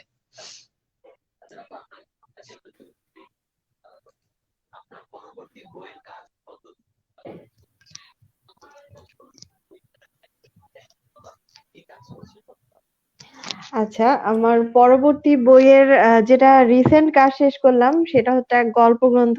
এটার নাম হচ্ছে শঙ্খচিল। এটা আসবে অন্য প্রকাশ থেকে। তো এটার কাজ প্রায় শেষ, আমি হয়তো 2-1 দিনের মধ্যেই পেয়ে যাব ফাইনাল প্রুফটা হাতে। আর হচ্ছে এটা মানে এটা হচ্ছে জীবনধর্মী কিছু গল্পের সংকলন আর কি, মানে জীবন থেকে নেয়া কিছু গল্প। তো এটার মোটামুটি কাজ শেষ হয়ে গেছে আর কি, মানে কাজ শেষ হয়ে গেছে বলতে কি, মানে আমি হয়তো একটু প্রুফটা চেক করব। খুব তাড়াতাড়ি হয়তো এটার প্রি অর্ডার চলে আসবে এই। আর হচ্ছে আর একটা উপন্যাসের কাজ হচ্ছে, সেটা হচ্ছে মেলা ছিল, সেটা মানে শ্রাবণের ধারায়। এটার একটু মানে নাম প্রচ্ছদ দুটা নিয়ে আমি একটু দোলাচলে আছি। তো এটা ঘোষণা মানে একবারে প্রচ্ছদ দিয়ে ঘোষণা একটু দিব। একটু একটু পরে আসবে, তো হ্যাঁ এটার হ্যাঁ। কাজও আমরা হয়ে একটু গেছে, সারপ্রাইজ আমি রাখি আশা আপু করি এই বিষয়টাকে। দুটা বই মাসের শেষের দিকে ইনশাল্লাহ চলে আসবে। এই মাসের শেষের দিকে চলে আসবে। হ্যাঁ, এটা সারপ্রাইজ। এবং হচ্ছে আমার পরবর্তী বই যেটা আমার কিঙ্কর ভাই একটু আগে যেটা বললেন যে সব বই পড়বেন, সেরকম বলতে গেলে হচ্ছে আমি আমি বেশি করে বলবো আমার এলাচি ফুল এবং আমার সামনে যে বইটা আসছে শঙ্খচিল, এই দুইটা বই হচ্ছে পড়তে হবে পাঠককে, আমাকে চিনতে হলে যে শাহজান আলমের লেখা আসলে কিরকম। এই দুইটা বইয়ের কথা আমি মানে একজন লেখকের সব লেখা সমান হয় না। তো আমি এই দুইটা বই আসলে আমার ভেতর থেকে লিখেছি, মানে ভিতর থেকে সব লেখাই ভেতর থেকে আসে, তবুও যেন এই লেখাগুলির প্রতি আমার মায়া একটু বেশি। তো আমি পাঠককে বলবো যে এলাচি ফুল অলরেডি আছে, এলাচি ফুল আপনারা সংগ্রহ করতে পারেন। আর সামনে আসবে শঙ্খচিল। শঙ্খচিল বইটি মানে একটা, আমি আশা সবাই করি একটা সবাই ভালো প্রি কিছু অর্ডার হবে করার একটা এরকম অপেক্ষায় আশা। থাকবে অবশ্যই। রেশমি আপুর কাছে চলে যাই, যে আপু আমাকে হয়তো শুনতে পাচ্ছেন। আমরা সবার বইয়ের গল্পই শুনবো। আপু, আপনার 3টি বই ইতিমধ্যে এসেছে এবং পরবর্তী বইয়ের কাজ চলছে এবং চলে আসবে খুব শীঘ্রই। আপু, সেই বই আমরা হাতে কবে পাচ্ছি, এবং সেই বইয়ের কাজ নিয়ে যদি কিছু বলতেন, আপনার প্ল্যান কি নতুন বছর নিয়ে? সেই বইটার লেখা শেষ, প্রুফ রিডও প্রায় শেষ। তো এখন বইটা প্রকাশের অপেক্ষায় আছে। প্রি অর্ডারের কথা প্রকাশক ভালো বলতে পারবেন, আমি এই ব্যাপারে প্রকাশককে মানে তেমন জোর দেইনি, বা আমি ওনাকে বলেছি আপনার যখন সুবিধা মনে হবে আপনি তখনই প্রি অর্ডার শুরু করবেন, আমাকে শুধু জানিয়ে দিলেই চলবে যে প্রি অর্ডার শুরু হয়েছে। আর এই বইটা নিয়ে আমি ইতিমধ্যে প্রচারণা করছি, আমি বইয়ের কিছু গল্পাংশ আমি আমার টাইমলাইন, আমার পেজে আর গ্রুপে পোস্ট করছি অল্প অল্প করে, অন্যান্য গ্রুপগুলোতেও করছি, যে নতুন পাঠক যারা আমাকে চেনেন না তারা যেন এই লেখাগুলো পড়ে আমাকে চিনতে পারেন। আর প্রতি বছর আমি যেটা করি আমার প্রতি বইয়ের বেলায়, সেটা হচ্ছে আমি প্রচারণামূলক পোস্ট হিসেবে আমার বইয়ের প্রথম কিছু পর্ব ধারাবাহিকভাবে পোস্ট করি বিভিন্ন গ্রুপগুলোতে। তাতে করে হয় কি, একজন নতুন পাঠক যে আমাকে কোনোদিন আমার চেনে নাই কিংবা আমার লেখা পড়েনি, সে আমার এই লেখাগুলো ধারাবাহিকভাবে, অনেক সময় দেখা যায় যে গল্পাংশ পড়লে না বুঝতে পারে না যে বইটা ভালো হবে কি খারাপ হবে, কিন্তু একটা বইয়ের যখন আপনি 15 কি 20% পড়ে ফেলতেছেন, তখন কিন্তু আপনার একটা ধারণা হয়ে যাবে যে বইটা আসলে ভালো কিনা বা বইটা আমি কিনবো কিনা, একটা ডিটারমিনেশন চলে আসবে। তো সেই পাঠকের যেন এই ডিটারমিনেশনটা তৈরি হয়, সেজন্যই আমি মানে সবসময় 10-12টা পর্ব কি 15-20টা পর্ব আমি পোস্ট করি জি ধারাবাহিকভাবে। জি এবারও সেটাই করব। জি, অনেক অনেক ধন্যবাদ আপু, এবং আমরা অপেক্ষায় আছি। কিঙ্কর ভাইয়া, বাক বিধবা আসছে, এবং সবার উদ্দেশ্যে আবারও বলছি যে লাইভ চলাকালীন সময় কমেন্ট বক্সে কিংবা বুক এক্সপ্রেস পেজের ইনবক্সে যারা এখনই বাক বিধবা প্রি অর্ডার করে ফেলবেন, তারা সঙ্গে সঙ্গে পেয়ে যাচ্ছেন একটি মেকডুবি মাস্ক। এবং লাইভের কমেন্ট বক্সে মেনশনকারী, সর্বোচ্চ মেনশনকারী যিনি, তিনি পাচ্ছেন 2,000 টাকা সমমূল্যের বই। যিনি দ্বিতীয় হবেন তিনি পাচ্ছেন 1,000 টাকা সমমূল্যের বই। যিনি তৃতীয় হবেন তিনি পাচ্ছেন 500 টাকা সমমূল্যের বই। এবং যারা শেয়ার করে দিচ্ছেন লাইভগুলো, সেখান থেকে লটারির মাধ্যমে একজনকে দেওয়া হবে ভালোবাসার মেকডুবি টি শার্ট। তো সবাই খুব দ্রুত দ্রুত কাজগুলো সেরে ফেলুন। আমরা কিঙ্কর ভাইয়ের কাছে চলে যাই। আমাদের আহ, ভারতের একটা যখন বলিউডে একটা ছবি বের হয়েছিল যে আহ, সেই ছবির পরবর্তী সিকুয়েল কেন বের হয় না, সেটা নিয়ে অনেক বেশি আলোচনা হয়, অনেক বেশি। তার থেকেও বেশি আলোচনা হচ্ছে যে জলপরাণী কবে আসবে। বাগবিধবা চলে এসেছে, জলপরাণী আসবে কিনা। So, সেই জলপরাণী ভাই আমরা কবে পাচ্ছি, কত দূর কাজ, একটু যদি আমাদের বলতেন। আচ্ছা, আমি একটু ছোট করে বলি। আমি সবসময় বলি যে একজন লেখকের বেড়ে ওঠার জন্য একজন প্রকাশক, ভালো প্রকাশক খুব জরুরি। তো সেই জায়গা থেকে যেমন আমার সাথে সানজানা আলমের, আমার বন্ধুর প্রথম পরিচয় হয় কিন্তু বাহার ভাইয়ের মাধ্যমে, নজরুল ইসলাম বাহার। তো আমি সবসময় বইয়ের জন্য আসলে অনেক ছোটাছুটি করেছি। আমার মাঝে মাঝে মনে হয় যেমন রেশমি আপা কিন্তু অনেক ভাগ্যবান, আবার সানজানা আলম হয়তো কিছু কিছু জায়গায় ভাগ্যবান যে প্রকাশকদের উপর ছেড়ে এবং পেন্সিল নামে একটা বড় পরিবার তাদের সাথে আছে। তো আমার ক্ষেত্রে যেটা হচ্ছে যে বই কাঁধে করে নিয়ে অনলাইন বুকশপে রেখে আসা থেকে শুরু করে স্টলের সামনে ফটো বুথ, স্টলের ডিজাইন সবকিছু আমার একারই করতে হয় একটা বড় অংশে। তো সেই জায়গা থেকে প্রথম আমি একজন অভিভাবক পেয়েছিলাম, যিনি হচ্ছেন, কারণ আমাকে না কেউ বিশ্বাস করতে পারে না যে কিঙ্কর আসলে বড় হবে। আমাকে অনেক অবহেলা, অনেক কটু কথা শুনতে হচ্ছে যে কেন তোমার ছবি থাকবে, তুমি কি হুমায়ুন আহমেদ হয়ে গেলে নাকি। এমনকি গত বছর শিকা প্রকাশনীতে আমার একটা ছবি দেওয়ার পরে একজন কিংবদন্তি লেখক সেই প্রকাশনী থেকে তার সকল বই তুলে নিয়েছেন। তো আমার এইসব ব্যাপারে কপাল খারাপ। আমাকে মাঝে মাঝে বলে যে তোমার সাথে তো কেউ নাই, তোমার সাথে কে আছে। একজন পাঠক আমাকে বলছিলেন যে তোমার সাথে এই পত্রিকা নাই, তোমার সাথে এই প্রকাশনী নাই, তো তোমার সাথে কে আছে। তো আমি সবসময় বলি যে আমার সাথে আল্লাহ আছেন। তো ওইটাই যথেষ্ট এবং এই ছোটাছুটিটা করি। প্রথম আমি একজন অভিভাবক পেয়েছিলাম যিনি নজরুল ইসলাম বাহার ভাই। আমি ওনাকে আসলে সবকিছু শেয়ার করতে পারতাম। আমার এমন কোনো দিন নাই, উনি 2টা বছর উনি কিন্তু প্রথমে আমার বই চাননি। 2 বছর ধরে উনি আমার পেছনে ঘুরেছেন, আমার সাথে কলকাতা বইমেলা আমরা এক রুমে ছিলাম, টোকিও বইমেলা আমরা একসাথে থেকেছি, আড্ডা দিয়েছি, রাতের বেলা হুট করে মিষ্টি খেতে বের হয়ে গিয়েছি 20-30 জন এক একটা টিম। তো আমরা অনেক আড্ডা দিয়েছি এবং একটা সময় ওনার এমন হয়ে গিয়েছিল, ওনার সাথে আমার বয়সের অনেক তফাৎ, কিন্তু দেখা গেছে যে আমরা বন্ধুর মতন। এবং কোনো এক শুক্রবার উনি যদি আমাদেরকে না পেতেন যে চলো না বেঙ্গলে গিয়ে আড্ডা দিই, চলো পাঠক সমাবেশে আড্ডা দিই, তো সেই মানুষটা হুট করে বললো যে আমার মনে হয় নিউমোনিয়া হলো, তারপর 1 সপ্তাহের ভিতরে লাইফ সাপোর্টে চলে গেল, এরপর মারা গেল। তো সবকিছুই মানে আমার এরপরে প্রথম 2টা দিন মনে হয়েছে যে হয়তো জীবন খুব অনিশ্চিত। এই যে এত ছোটাছুটি করছি বই নিয়ে, এত লেখালেখি, যে ছুটতে হবে, মানুষের ভালোবাসা পেতে হবে, এইটা না হুট করে মারা গেলে পরে আসলে এগুলার কোনো মানে হয় না। তো আমি আপাতত একদমই চুপ হয়ে আছি। আমি প্রায় 10,000 শব্দ লেখার জন্য গিয়েছিলাম ফেনীতে, আমি লিখতে পারিনি। জানি না জলপরণী কখন আসবে। বাঘ বিধবাটা আগেই লেখা ছিল, বাহার ভাই নিজ হাতে প্রচ্ছদ থেকে শুরু করে সব রেডি করে দিয়ে গেছেন। সাব্বিরের অনুরোধে আমি আসলে বাহার ভাইয়ের ছেলে বাঘ বিধবাটা নিয়ে এসেছি। সেটার প্রি অর্ডার হচ্ছে, এখন সবাই নিচ্ছে, রকমারি, বুক এক্সপ্রেস সবাই। তো বাঘ বিধবা এসেছে, জলপরাণী ইনশাল্লাহ, যেহেতু বাহার ভাইকে আমি কথা দিয়েছি। আমি এখনো জানি না বইমেলা হবে কিনা, আজকে একজনের কাছে শুনলাম যে বইমেলা হবে না, আবার কেউ বলছে মার্চে হবে। আমার জন্য বইমেলা অনেক জরুরি, কারণ বললাম যে পরিবারের সবার সাথে দেখা হয়। যদি বইমেলা হয় তাহলে হয়তো একটা তাড়া থাকবে জলপরণী নিয়ে আসার, আর না হলে বাহার ভাইকে দেয়া যে কথা সেই কথা অনুযায়ী হয়তো জলপরণী উপন্যাসটা নিয়ে আসবো। কিন্তু আমি মন থেকে লিখতে পারছি না, এটা একদম সত্যি কথা, যেটা শেয়ার করলাম সবার সাথে। উম, জি ভাইয়া, আমরা বুঝতে পেরেছি সবকিছু, এবং আমরা আসলে ব্যথিত যেই ঘটনাটি ঘটেছে। আমরা একদমই প্রস্তুত ছিলাম না, একদম সবাই অপ্রস্তুত ছিলাম।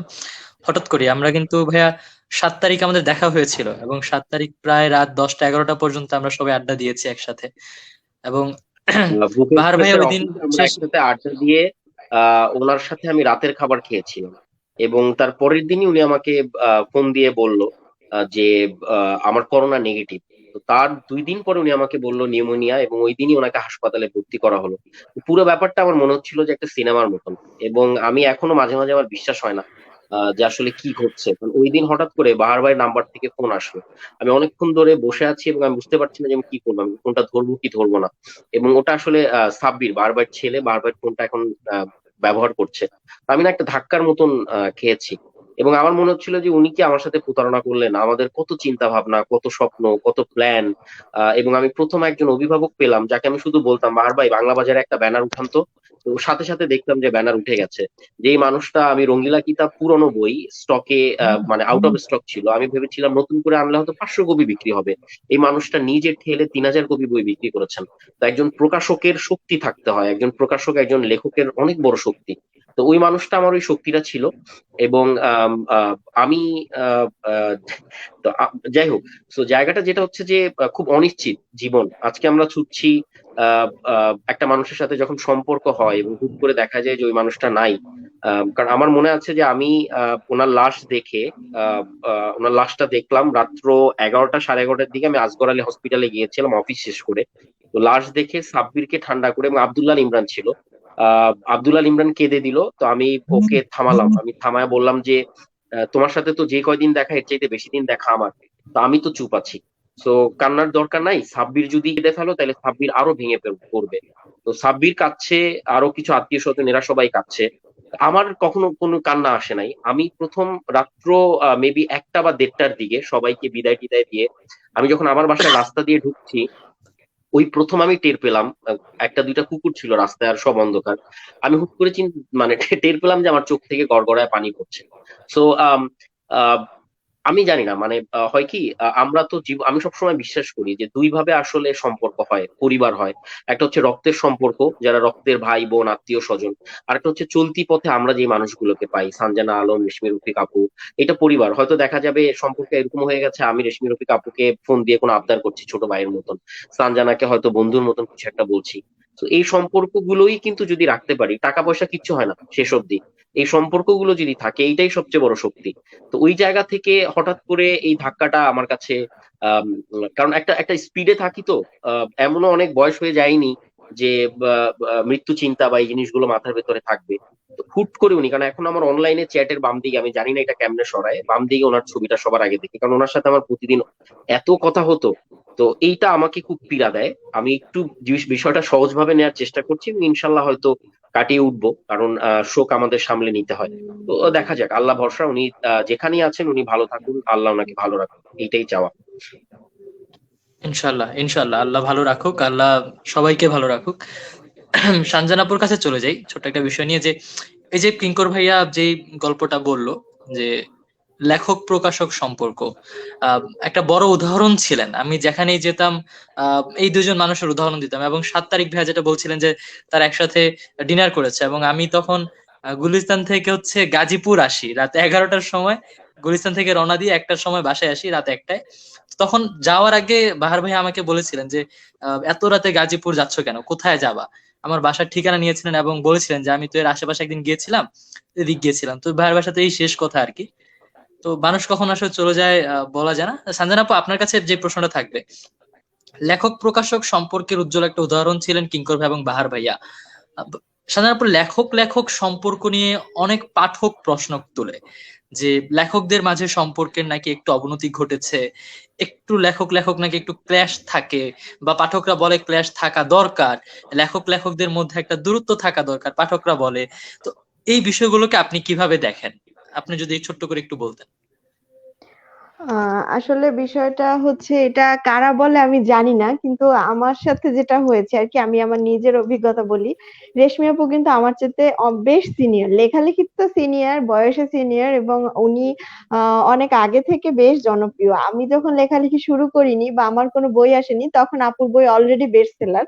এবং সেটা মানে বেস্ট সেলার বলতে হচ্ছে 300 কপি সেল হয়ে বেস্ট সেলার না, প্রায় 1000-1500 বই তার সেল হয়, তাহলে তিনি সেরকম একটা অবস্থানে। তো আমি তখন গল্প ক্যাফেতে লিখি, আপু একদিন দেখলাম আমার গল্প ক্যাফেতে আপু হচ্ছে কমেন্ট করেছেন। তা আমি খুব অবাক হয়ে গেলাম। আমি আপুর তখন হচ্ছে গল্পটা পড়তেছি, তখন হচ্ছে আপু ওই যে ওই মেয়েটার গল্পটা, আপু নামটা ভুলে গেছি। আহ আপনার সেই ওই যে যে মেয়েটা খুব টর্চার্ড হয় আর কি। উম, নামটা ভুলে গেছি, যাই হোক। আমি বলতেছি আচ্ছা এই রেশমি আপু তো ওই গল্পটা লিখে, সেই আপু আমার গ্রুপে কমেন্ট করেছে। আমি বললাম আপু আমি তো আপনার গল্পের ফ্যান। সেই কথা শুরু হলো। তারপর থেকে হচ্ছে আপু প্রথম মানে প্রত্যেকটা মুহূর্তেই হচ্ছে আপুকে নক করি, আপু এটা এরকম, আপু এটা এরকম। ইভেন আমি আপুর সাথে গল্পের প্লট শেয়ার করি, আপুও আমার সাথে গল্পের প্লট শেয়ার করে যে এটা এরকম হতে পারে বা এরকম হতে পারে, এবং আপুর মাথায় একটা ভালো প্ল্যান আছে, আমি বলবো না এখনই। আপু সেটা আমাকে বলেছেন, তো আমি তাকে বলেছি যে আমি হচ্ছে দেখবো আপু এই বিষয়ে কি কি বই আছে। তো এই যে একটা, ও তারপর আমার রিসেন্ট যে বইটা এসেছে কুহু কথন, কুহু কথন বইটা হচ্ছে রেশমি আপু আগেই পড়েছেন, কারণ উনি হচ্ছে আমাকে অনেক সাজেস্ট করেছেন যে এটা এখানে এরকম হবে ওরকম হবে।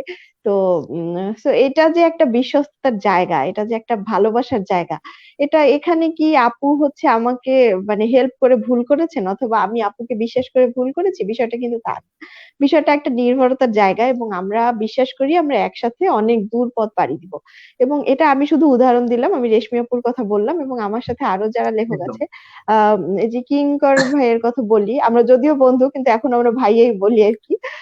যাই হোক, আমার সাথে প্রথম কথা হয় বাহার ভাইয়ের আমাকে মাধ্যমে। আমাকে নাম বাহার ধরে ভাই, ডাকলে হবে, কোনো সমস্যা নাই, নাম আচ্ছা ধরে ডাকলে আচ্ছা, হবে। বাহার ভাইয়ের মাধ্যমেই কথা, বাহার ভাই আমাকে প্রথম ফোন করেছিলেন এবং তারপরে হচ্ছে কিঙ্কর ফোনটা দিয়েছিল। তো বাহার ভাইয়ের সাথে আসলে আমার তখন বই পান্ডুলিপি সব জমা হয়ে গেছে বা কথা হয়ে গেছে। আমার আসলে অপশন ছিল না বাহার ভাইকে বই দেওয়ার, যদি অপশন থাকতো আমি বাহার ভাইকে অবশ্যই বই দিতাম। তো সেটাই আমি কিঙ্করকে বুঝিয়ে বললাম যে আমার তো আসলে এরকম কথা হয়ে গেছে, তো এই মুহূর্তে তো আমি আসলে বই দিতে পারছি না। তো তারপরেও বাহার ভাইয়ের সাথে আমার নিয়মিত কথা হতো, ভাই রেগুলার ফোন, এবং আমার যে বইটা তখন ছিল সে বইটা বেশ ভালো মানে অর্ডার এসেছে, প্রি অর্ডারে। ভাইয়া বললেন যে আমি খুব খুশি, আমি খুব খুশি হব যদি আপনি আমার সাথে কাজ করেন। আহ, তো আমি আমি তখন তোমাকেই কথা বলে দিব এই হয়েছে আর বইটা না কি, তো তখন আপু, ভাইয়া তারপরই দেখলাম ভাই অসুস্থ হয়ে গেছেন। হ্যাঁ ওইটা নিয়ে হ্যাঁ কথা হ্যাঁ, আমি হচ্ছিল তোমাকেই কিঙ্কর বলে ভাইয়া দিব মনে সেই আছে, বইটা। বাহার ভাইয়া এবং আপনি যখন তো আসলেন। আপুর বইটা কিন্তু হচ্ছে ওই যে বুক এক্সপ্রেসের ডেস্কের পাশে ছিল। আচ্ছা এবং এবং আসলেই আচ্ছা সবকিছু আচ্ছা, এখনো মনে আছে। হ্যাঁ বাহার ভাইয়া হচ্ছে আমাকে বলেছেন যে বইটা এত বেশি অর্ডার হয়েছে, আমি খুব খুশি, আমি আপনার সাফল্য কামনা করি। ওনার সাথে আমার জাস্ট একটা মাসের পরিচয়, অথচ মানুষটা যখন মারা গিয়েছে আমার মনে হয়েছে আমি খুব আপন কাউকে হারিয়েছি। তো তারপরে যেই প্রসঙ্গে ছিলাম লেখক লেখক সম্পর্ক, সেখান থেকে কিঙ্করের সাথে আলাপটা আস্তে আস্তে মানে ভালো হলো, এবং কিঙ্করের প্রথম আমি যে বইটা পড়েছিলাম সেটা হচ্ছে মধ্যবিত্ত, এবং এই বইটার উপরে আমি আসলে কোনো বইকে, অনেক বইয়ের উপরে আমি এই বইটা রাখি, কারণ বইটার প্লট, বইটার বিষয়বস্তু এত বেশি জাস্ট আমাকে টাচ অ্যামেজিং করেছে। আপু, এটা আমি আসলে মাঝে মাঝেই বলে মন খারাপ বোঝানোর হলে এই মতো না। বইটা পড়ি, যদিও মন খারাপ হওয়ার মতো বই এটা, তারপরও পড়ি। আমার খুব ভালো লাগে এই বইটা পড়তে। এবং হ্যাঁ, মধ্যবিত্ত বইটা বর্ষা দুপুর প্রকাশনীর আমি নাম জানতাম না। সত্যি কথা বলতে বর্ষা দুপুর প্রকাশনীর আমি নাম জানতাম না। তখন আমার নতুন বিয়ে হয়েছে, আমি হচ্ছে আমার হাজবেন্ডকে নিয়ে ঘুরতে ঘুরতে বললাম যে আচ্ছা একটা বইয়ের কিছুটা অংশ পড়েছি আমি, তো এটা হচ্ছে বর্ষা দুপুর প্রকাশনী। আমরা হচ্ছে ওইটা ওই যেখানে ইয়া করা মার্ক করা থাকে লোকেশন গুলি, ওখান থেকে বর্ষা দুপুর খুঁজে তারপরে হচ্ছে আমি গিয়ে মধ্যবিত্ত কিনে এনেছিলাম, এবং আমি যেটা খুঁজে কিনে এনেছি এটা সার্থক, আমি এখনো পড়ি বইটা। তারপরে একদম। সেই জায়গা থেকে মানে আমার প্রিয় একজন লেখক আমার সাথে কথা বলছেন এবং আমার বন্ধু হিসেবে এটা অনেক বড় পাওয়া। এরপরে বলবো হচ্ছে সাদাত ভাইয়ের কথা বলবো, তিনি অনেক সিনিয়র এবং বর্তমান সময়ের সবচেয়ে আলোচিত একজন লেখক। অথচ ওনার সাথে যখন আমি কথা বলি আমার মনেই হয় না যে আমি এত বড় সেলিব্রিটি কোনো লেখকের সাথে কথা বলছি। এত আন্তরিক ভাইয়া। তারপরে বলবো হচ্ছে মৌরির কথা। মৌরি আমার চাইতে ছোট, ওকে আমি নাম ধরেই বলি। মৌরিও খুব জনপ্রিয় লেখকদের মধ্যে। তো কিন্তু ওর সাথে আমি এত মজা করি, এত কথা বলি, এবং ও সবসময়, ও যেহেতু লেখালেখিতে আমার আগে এসেছে, ও সবসময় আমাকে বলে আপু এটা করবা ওইটা করবা না, এরকম করবা। তো ওর গাইডলাইনটাও আমার কাজে লাগে। তো এই আমি বললাম হচ্ছে প্রথম সারির কিছু লেখকদের কথা যাদের সবাই চিনে, এবং আমি এদের চাইতে জুনিয়র, আমি পরে এসেছি। তো এখান থেকে কিন্তু মানে তাদের মধ্যে কোনো অহংকার নেই, তারা আমরা সবসময় আমরা আমাকে আমরা সাহায্য বিষয়টা করে তখন এসেছে বুঝতে পারি যে এবং আসলে পরামর্শ দিয়ে লেখক এসেছে লেখক যাতে আমি আরো সম্পর্কগুলো সামনে কতটা আগাতে পারি। সুন্দর। এর পরের কথা বলবো আমার সহযাত্রী। এরপর আমি আরো কিছু মানুষের কথা বলতেই চাই, সেটা হচ্ছে আদনিন কুয়াশা আপু, তামান্না জেনিফার। এই মানুষগুলির সাথে মৌলি আখন্দ আপু, এই মানুষগুলি আমার সমসাময়িক। আহ আদনিন কুয়াশা আপু একটু সিনিয়র, কিন্তু উনি আমাদের বড় বোনের মতো, উনি আমাদের গার্জিয়ানের মতো। তামান্না জেনিফার আমার চাইতেও ছোট, ও নতুন লিখছে। তারপরে হচ্ছে এই যে লেখকদের আমাদের একটা চ্যাট গ্রুপ আছে, ছোটখাটো চ্যাট গ্রুপ। তো এখানে আমরা খুব মজা করি এবং মজার পরিমাণটা আপনারা বুঝতে পারবেন। তো এই সম্পর্কগুলি আসলে মানে আমি মনে করি এখান থেকে আমরা আগাতে পারবো, শিখতে পারবো, লাইফ এনজয় করতে পারবো। ইভেন আমরা অনেক পারিবারিক সমস্যা, পার্সোনাল সমস্যাও একদম, আলোচনা করে অবশ্যই অবশ্যই আমরা মানে সানজান আপুর রিলিফ সাথে পাই কিছুটা, একদমই এটা আমাদের একমত। একটা রিলিফ হওয়ার জায়গা। আমরা তো একদমই আমি লাইভের আসলে শেষে এখানে চলে এসেছি। ক্ল্যাশের জায়গাটা পাচ্ছি না, সবাই আমার বন্ধু। আমরা একদমই লাইভের শেষে চলে এসেছি এবং অভাবনীয় সাড়া ছিল। যেই কথা বলে আমি লাইভটি শুরু করেছিলাম যে নতুন বছর, নতুন দিন, নতুন পথ চলা এবং নতুন হিসেব নিকেশ করতে যখন সবাই বসেছে, তখন বই নিয়ে কথা বলার জন্য হাজির হয়ে গিয়েছি আমরা। এবং এই ছোট্ট একটি লাইভ সেশনে এত মানুষ ভিউ করছে, এটা আসলে একদম অভাবনীয় সাড়া। কিঙ্কর ভাইয়া, রেশমি আপু এবং সানজান আপুকে বলতে চাই যে প্রচুর পরিমাণ মানুষ লাইভটি দেখছে। রেশমি আপু, আপনার কাছে চলে যাই। ঠিক এই মুহূর্তে আমরা লাইভের শেষে চলে এসেছি, ছোট্ট করে শেষ করব যে আপু, আপনার কাছে লেখক লেখক সম্পর্কটা ঠিক কোন জায়গায় আছে এখন? আমার কাছে লেখক লেখক সম্পর্কটা অনেকটা আম, বন্ধুত্বের বলবো না, বন্ধুত্বের থেকেও বেশি যেটা সেটা হচ্ছে নির্ভরতার, বিশ্বস্ততার, আর আরেকটা জিনিস হচ্ছে যেটা হচ্ছে পরিবারের মতো। সানজানা আপু যাদের কথা বললেন, তারা ঠিক তেমনই উম, আমার কাছে মনে হয় যে খুব আপন।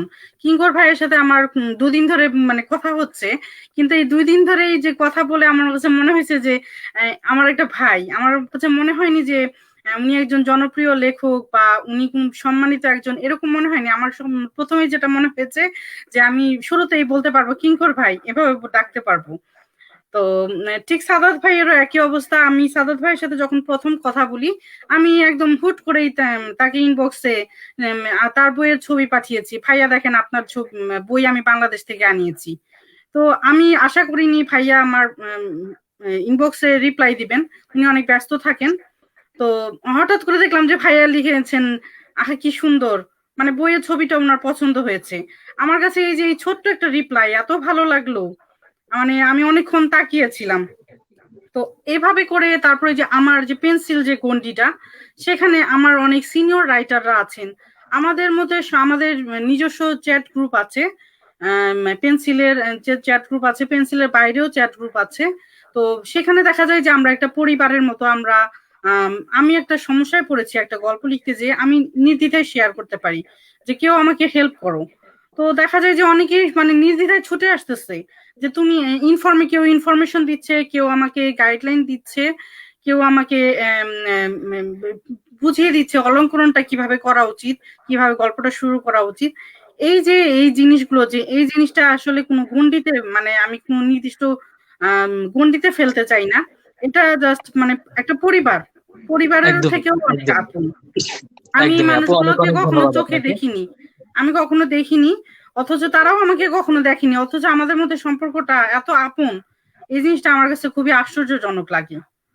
তো লেখক লেখক একদমই ক্লাশ, এই ব্যাপারটা আমি আজ পর্যন্ত দেখিনি। হ্যাঁ, হতে পারে আমাদের মধ্যে মতবিরোধ থাকতে পারে, আমাদের মধ্যে দ্বন্দ্ব থাকতে পারে, আমরা ঝগড়া করতে পারি, তর্কাতর্কি করতে পারি। একটা পরিবারে তো আমরা ঝগড়া করবোই। আমি নিজে আমার ভাইদের সাথে সবসময় ঝগড়া করি, এখনো করি, আগেও করেছি, এখনো করি। তো আমি সেই যে লেখক পরিবারের সাথে তো আমি অবশ্যই ঝগড়া করবো, আমার মান অভিমান হবে। 2 দিন পরে দেখা যাবে যে আবার আমরা ঠিক হয়ে গেছি। তো এই জিনিসটা আসলে ক্লাশ বলা উচিত না এটাকে। এবং হ্যাঁ, একদম কারো এক্স্যাক্টলি সাধ্য আপু। নেই এই পরিবারটাকে আলাদা করবে বা এই পরিবারটার মধ্যে একটা দ্বন্দ্ব ঢুকিয়ে দেবে, এরকমটা হয় না। সাময়িকভাবে হয়তো আমরা একটু বিচ্ছিন্ন হয়ে যাব, 2 দিন পরে দেখা যাবে মানে আমি বিপদে পড়লে আমার জন্য সবাই ছুটে আসবে, কিংবা কেউ একজন আমার প্রিয় বিপদে পড়লে আমি সবার আগে তার কাছে ছুটে যাব। আমি যতটা সম্ভব চেষ্টা করব। এভাবেই কিন্তু আমাদের একটা পরিবার তৈরি হয়ে গেছে অলরেডি। এক্স্যাক্টলি। অনেক অনেক ধন্যবাদ আপু, আপনার কাছে আবারও ফিরবো। কিঙ্কর ভাইয়া, আমরা একদমই লাইভের শেষে চলে এসেছি। আপনার কাছে আবারও ফিরতে চাই যে আপনার কাছে একটু প্রশ্ন করব যে লেখকদের কি অহংকারী হতে হয় কিনা, এটা হচ্ছে এক। দ্বিতীয়ত হচ্ছে পাঠকদের প্রতি লেখকদের কি আরেকটু বিনয়ী হতে হয় কিনা, এটা হচ্ছে একটা। আর আরেকটা হচ্ছে বর্তমান সময়ে লেখকদের মাঝে সম্পর্ক নিয়ে আপনি যদি কিছু বলতেন। আচ্ছা, আমি প্রথমে আগে আসি লেখক লেখক সম্পর্ক। তার আগে বলি, নাহিদ আমাদের কথার মাঝখানে থামিয়ে দিচ্ছে, আমি বুঝতে পারছি ও সময় স্বল্পতার প্রবলেমে আছে। ওকে হয়তো কোনো একটা গাইড করা হচ্ছে, এতক্ষণের মধ্যে শেষ করতে হবে। আচ্ছা, লেখক লেখক যেই ক্ল্যাশটা বা সংঘর্ষ সেটা মনে হচ্ছে হয়ে যাবে যদি রেশমি আপু আমাকে কিঙ্কর ভাই বলে ডাকে, কিঙ্কর না বলে ডাকে, কারণ আমি তার ছোট ভাই, তিনি বলছেন। তো নাম ধরে ডাকবেন, তুমি বা তুই যেটা বলুক সেটা অবশ্যই বলতে হবে, নাইলে লেখকের ঝামেলা শুরু হয়ে যাবে। এবং সানজানা আছে, আমি আমি খুব শীঘ্রই হয়তো বা হাজির হয়ে যাব, এটা বলতে হবে না, আর দাওয়াতও দিতে হবে না। জাস্ট একটু বলি যে ওই চ্যাট গ্রুপ গুলোতে ছেলেদের প্রবেশের অনুমতি আছে কিনা, যদি থাকে তাহলে আমি, সাদাত ভাই, ইমরান এরা জয়েন করতে চাই। কারণ এবং আমরা কোনো কথা বলবো না, একদম মন থেকে বললাম, কারণ সত্যিকার অর্থে আমি দেখলাম যে সানজানা এবং রেশমি আপুর যে কথা, এটা এত পড়তেই ভালো সুন্দর লাগে। গল্প করে দুইজন, মানে হচ্ছে এক্স্যাক্টলি এটা ভাই। হচ্ছে সাহিত্যের মতন। তো আমরা কোনো গল্প করব না, মেয়েরা সব গল্প করবে, আমরা আমরা করবো, দেখবো মাঝখানে মাঝখানে লাভ রিয়াক্ট লাভ দিব, হাহা রিয়াক্ট। রিয়াক্ট দিব। এইটা আমাদেরকে অ্যাড করা যায় কি? তো এইটা আমাদের একটা রিকোয়েস্ট। আর ছোট্ট একটু বলি, অহংকার অহংকার না, এটা আসলে প্রত্যেকের নিজস্ব ব্যাপার। যেমন সৈয়দ শামসুল হক, আমরা যেভাবে দেখেছি যে উনি খুব অহংকারী ছিলেন, এবং আমাদের মনে হতো হয়তো অহংকারটা ওনাকে মানায়, অহংকার হয়তো ওনার মাথার মুকুট। আবার রবীন্দ্রনাথ ঠাকুর উনি বলতেন যে ওনার ভেতরে কোনো আত্মস লাগা নেই, ওনার ভেতরে কোনো অহংকার নেই। তো এইটা যার যার নিজস্ব ব্যাপার। আমাকে যদি পার্সোনালি বলা হয়, আমি যেটা মনে করি যে একজন শিল্পীকে সবার আগে একজন ভালো মানুষ হতে হবে, সেই চেষ্টাটা করা দরকার। আমি হয়তো ভালো মানুষ না, আমি চেষ্টা করছি, এইটা জরুরি। সব কেউই আসলে নিখুঁত না। তো সেই জায়গা থেকে চেষ্টাটা থাকা দরকার, ভালো মানুষ হওয়ার চেষ্টাটা করি। আর আমার নিজের নীতি বলতে পারি যে আমি মানুষের সাথে মিশতে চাই। আমাকে অনেকে বলে যে মানুষের সাথে এত যে মেশা হচ্ছে, লেখকদের সহজলভ্য হওয়া ঠিক না। তো আমি সহজলভ্য হতে চাই, এটা আমার নিজের নীতি এই জায়গা থেকে। আর আরেকটা কোশ্চেন মনে হয় ছিল, পাঠকরা লেখকদের প্রতি বিনয়ী হবে কিনা, বা এরকম কিছু একটা। আমি জি। জানি না, আমি প্রশ্নটা যেভাবে বুঝেছি সেটা হচ্ছে যে সেটা কি, আমি আমি জানি না, পাঠকরা সমালোচনা করতে পারবে কিনা, এরকম কিছু কি? আহ, প্রশ্নটা কিরকম, আমাকে যদি আরেকবার একটু ক্লিয়ার করা হয়। নাহিদ? হ্যাঁ ভাইয়া, শুনতে পাচ্ছেন? হ্যাঁ, হ্যাঁ, হ্যাঁ। হ্যাঁ, কথাটা হচ্ছে যে পাঠকরা মাঝে মধ্যে একটু আক্রমণাত্মক হয়ে যায় বা একটু বেশি সমালোচনা করে ফেলে লেখকদের। তো লেখকরা হ্যাঁ, কি পাঠকদের প্রতি বিনয়ী থাকবে কিনা? ঠিক আছে। আমি সময় নিচ্ছি না তোমার বেশি, আমি জাস্ট একটা লাইনে শেষ করছি। সেটা হচ্ছে আমাদের সাবকন্টিনেন্টের অনলাইন বিহেভিয়ারে একজন সেলিব্রিটি বা পাবলিক ফিগার দেখানো যাবে না যে তাকে আক্রমণ করা হয় না, বা তাকে গালি দেওয়া হয় না, বা খারাপ কথা বলা হয় না। তো খারাপ কথা বা গালি হতে পারে, বাট সমস্যা হচ্ছে একটা আছে না যে ব্যবহারে বংশের পরিচয়। তো সেই জায়গা থেকে, কারণ আমরা লেখক, আমরা মানুষ, আমরাও আহত হই। আমি একদম লিখে দিলাম যে আজকে যদি সানজানা, কারণ আমরা যখন লিখি না, আমরা প্রচন্ড কষ্ট করে লিখি, একজন লেখকের পরিশ্রম কেউ দেখে না। তার যে নির্ঘুম রাত, তার যে কষ্ট, তার যে লড়াই, আমি বসে আছি জলপরানির লাইন লিখতে পারছি না, এটা যে কি ভয়ঙ্কর কষ্ট। তো এই এই কষ্টটা আসলে কেউ দেখে না। এই সময়টা হয়তো আমাদের এখানে দেওয়ার দরকার নাই, এটা আমরা পাঠকদের জন্য করি, নিজেদের মনের শান্তির জন্য করি। তো সেই জায়গা থেকে হুট করে যখন আহত করে, হুট করে যখন ব্যক্তিগত ব্যাপার নিয়ে সমালোচনা অবশ্যই হবে, কিন্তু সেটা গঠনমূলক সমালোচনা হোক, লেখার মান নিয়ে কথা হোক, সংলাপ, চরিত্র চিত্রণ, দৃশ্যকল্প, এই জায়গাগুলো নিয়ে হোক।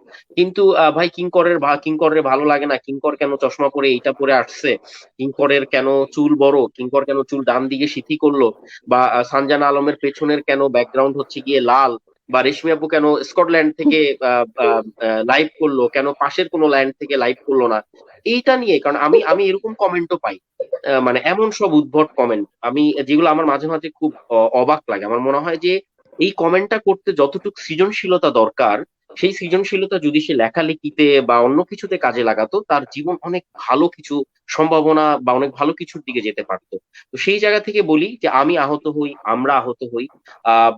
একটু সমালোচনা, গঠনমূলক সমালোচনা হওয়া দরকার, এবং ব্যক্তিগত যে আক্রমণ করা হয় সেটা অবশ্যই অবশ্যই এবং অবশ্যই বন্ধ করা উচিত, এটা আমার বিশ্বাস। সেই জায়গা থেকে বললাম, আমার শেষ। জি, অনেক অনেক ধন্যবাদ কিঙ্কর ভাই। আপনার কাছে শেষ প্রশ্ন থাকবে যে বাগবিধবা কতটুকু সাড়া পেয়েছেন আপনি, এবং আহ, আজকের বুক এক্সপ্রেসের এই চমৎকার এই আয়োজন আপনার কেমন লেগেছে? এই ক্ষুদ্র একজন মানুষ নাহিদা হাসানের সঞ্চালনা কেমন লেগেছে? আচ্ছা, প্রথমেই এটা আসলে আমার না, এটা সবারই বলা দরকার শেষে। প্রথমে আমি আগে বলে নিই, আমার বই না, সানজানা আলমের এলাচি ফুল, এই বইটা পাঠকের সবার হাতে যাক। আমি রেশমি আপুর নাম প্রথম জানি প্রতিশোধ বইটার পর থেকে। তো প্রতিশোধের ছাড়াও আপু যে অন্য রিতমোহিনী এবং অন্য যে বইগুলো লিখছেন, সেই বইগুলো পাঠকের কাছে চলে যাক। আর আমার বাগবিধবা নিয়ে শুধু একটা লাইনে বলি, অনেকে বাঘ বিধবা এই শব্দটা নিয়ে একটু সমস্যায় থাকেন। এর আগে আমার মকবরা উপন্যাস এসেছে। মকবরা মানে হচ্ছে কবর, আর বাঘ বিধবা মানে হচ্ছে সুন্দরবনে যারা কাঠ বা মধু সংগ্রহ করতে যায়, তাদেরকে যখন বাঘ শিকার করে নিয়ে যায়, তাদের যে স্ত্রী তারা যখন বিধবা হন, তখন তাদের উপরে নির্যাতন করা হয় ভয়ঙ্কর রকম ভাবে, এবং তারা শোষিত হন তাদের সমাজের প্রতিটা মানুষ। কারণ মনে করেন যে বিধবা, তার আশেপাশে কেউ নেই, সে অসহায়, এবং এই সুযোগটা সবাই নেবার চেষ্টা করে। তো এই যে বাঘ বিধবা, তাদের জন্য গভর্নমেন্ট থেকে খুব সামান্য কিছু সাহায্যের ব্যবস্থা থাকে। তাদের দুর্দশা নিয়ে এখানে একটি গল্প আছে, এবং এরকম ভিন্ন ভিন্ন বিষয় নিয়ে আরো 15টার মতন গল্প, আমি যদি ভুল না করি 16টার মতন গল্প নিয়ে বাঘ বিধবা বই, গল্প গ্রন্থ, যেটা এসেছে শিক্ষা প্রকাশনী থেকে। এতটুকুই। এবং আমি একটু শেষ করে নিই, সঞ্জনা আপু এবং রেশমি আপু লাইভটা শেষ করবে, আমি বিদায় নিয়ে নিচ্ছি। নাহিদ হাসান, আমার জন্য নতুন করে আসলে কিছু বলার নাই। নাহিদ আসলে জানে যে কিভাবে সময় ভাগ করতে হয়, কখন সানজানা আলমকে থামাবে, রেশমি রফিককে কখন থামাবে, কখন কিঙ্কর হাসানকে দুইটা ভালো কথা বলে তার কথা বন্ধ করে দিতে হবে। এই এই জিনিসটা আসলে সে খুব ভালো বুঝে। তো সঞ্চালক হিসাবে অনেক ধন্যবাদ নাহিদকে। কারণ আমি বিজ্ঞাপনের সাথে এজেন্সি এইসব জায়গায় জড়িত, তো আমি এমসিদের খুব কাছ থেকে দেখি যারা হোস্ট। সো তোমার ওই ব্যাপারটা আছে, লং ওয়ে টু গো, আমরা একসাথে লড়াই করব ভাইয়া, ইনশাল্লাহ। অনেক দারুণ সঞ্চালনা ছিল। পাঠকদের কাছ থেকে বিদায় নিচ্ছি। আমার জন্য আজকের একটা বড় অর্জন নাহিদ হাসানের সাথে গল্প করা আমার ছোট ভাই, এবং রেশমি আপুর মতন একজন বড় বোন পাওয়া, যে আমাকে এরপর থেকে কিঙ্কর বলবে এবং তুই করে বলবে, এবং সানজানার মতন একজন বন্ধু পাওয়া, যে এরপরে আমাকে দাওয়াত দিলে পোলাও আর কোরমা রান্না করবে। আমি জানি না সানজানার রান্না কেমন, একদিন ছবি দেখছিলাম মনে হয়। তো এইটা আমার পরিবার, এই পরিবারে দুইটা মানুষ পেলাম আমি। এইটা আমার আজকের লাইভের অর্জন, এতটুকুই আমি বলতে চাই। সকল পাঠক ভালো থাকুক, যারা আমাদের ভালোবাসেন তাদের সবার জন্য অনেক দোয়া, ভালোবাসা। নতুন বছর আনন্দে কাটুক, এটাই। পৃথিবী বইয়ের হোক। অনেক অনেক ধন্যবাদ ভাই। পৃথিবী বইয়ের হোক। এই মুহূর্তে আসলে চলে যাব সানজান আপুর কাছে। আপনাদের তিনজনের কথা আসলে শুনতে গেলে শেষ হওয়ার নয়, কিন্তু ওই যে সময় স্বল্পতার কারণে একটু ভাগ করে নিতে হয়, এবং দুঃখিত যে বিষয়টা আসলে সময়টা স্বল্প এবং আমাদের লাইফটা শেষ করতে হবে খুব শীঘ্রই। সানজান আপু, আপনার কাছেও শেষ প্রশ্ন, যে আজকের আমাদের এই চমৎকার নতুন বছরের বুক এক্সপ্রেস আয়োজিত এই লাইভটিতে যুক্ত হয়ে কেমন লেগেছে, এবং সামান্যই মানুষ নাহিদা হাসানের সঞ্চালনা কেমন লেগেছে আপনার কাছে? আহ আজকের এই আয়োজনটা খুবই স্পেশাল ছিল, যেহেতু বছরের প্রথম দিন। আজকে এরকম একটা প্ল্যাটফর্মে এত মানুষের মাঝে বসে কথা বলা একটা বড় বিষয়।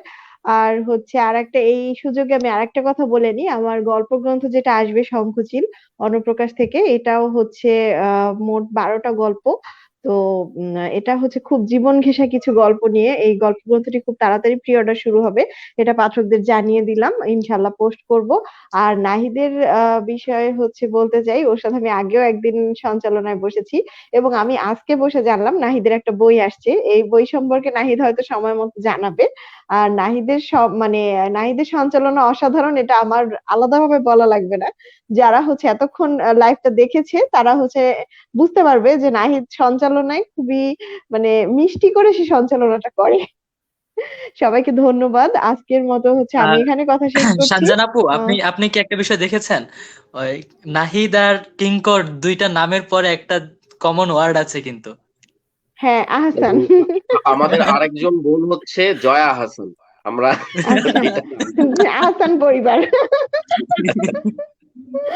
হ্যাঁ, এটা খুব ভালো। আর না, আরেকটা বিষয় হচ্ছে আমাদের যে গ্রুপটা আমরা কথা বলছিলাম এই লাইভ নিয়ে, তখন নাহিদ যখন বললো আমি কিঙ্কর ভাইয়ের ছোট ভাই, আমি একবার ভাবছিলাম আসলে কেউ আসলে কিঙ্করের ছোট ভাই মানে আপন ছোট ভাই, জিজ্ঞেস করা হয়নি আর।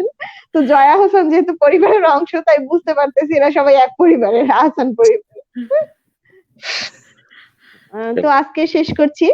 নাহিদের কাছে ফিরে যাই। নাহিদ, তুমি কন্টিনিউ করো। ধন্যবাদ ধন্যবাদ। এবং আজকের মূল আকর্ষণ, যিনি সুদূর ঠান্ডার দেশ থেকে ঠান্ডা নিয়ে এসেছেন, আমাদের রেশমি আপু। এবং শীত করছে এখন কথা বলতে, বেশ অনেক রাত হয়েছে। রেশমি আপু, আপনার কাছে হিসেবের মতন চলে যাই, এবং এই যে চমৎকার একটি আয়োজন এবং বুক এক্সপ্রেস সম্পর্কে যদি কিছু বলতেন, এবং আপনার কাছ থেকেও একটু উপদেশ নিতে চাই যে আমার সঞ্চালন আপনার কাছে কেমন লেগেছে, এবং কি কি বিষয় আমার একটু বলতেন আর কি, সবকিছু মিলে শেষবারের মতন আর কি।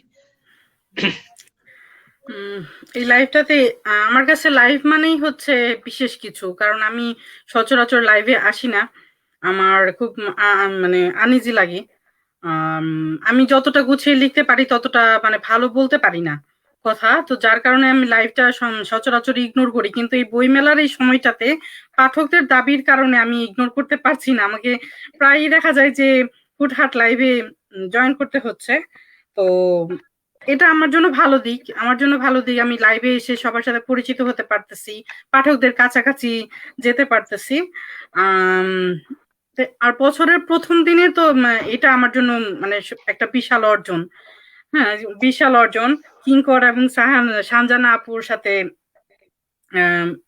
অনেকক্ষণ আড্ডা দিলাম। আচ্ছা কিঙ্কর শোনো, আমি কিন্তু সানজানা আপুকে এখনো সানজানা আপুই বলি, তো তোমাকে আমাকে কি ভাইয়া বলবা বললে কিভাবে? কোনো অসুবিধা হবে না। আজকে ভাইয়া বোন একটা ক্লাস হয়ে যায়।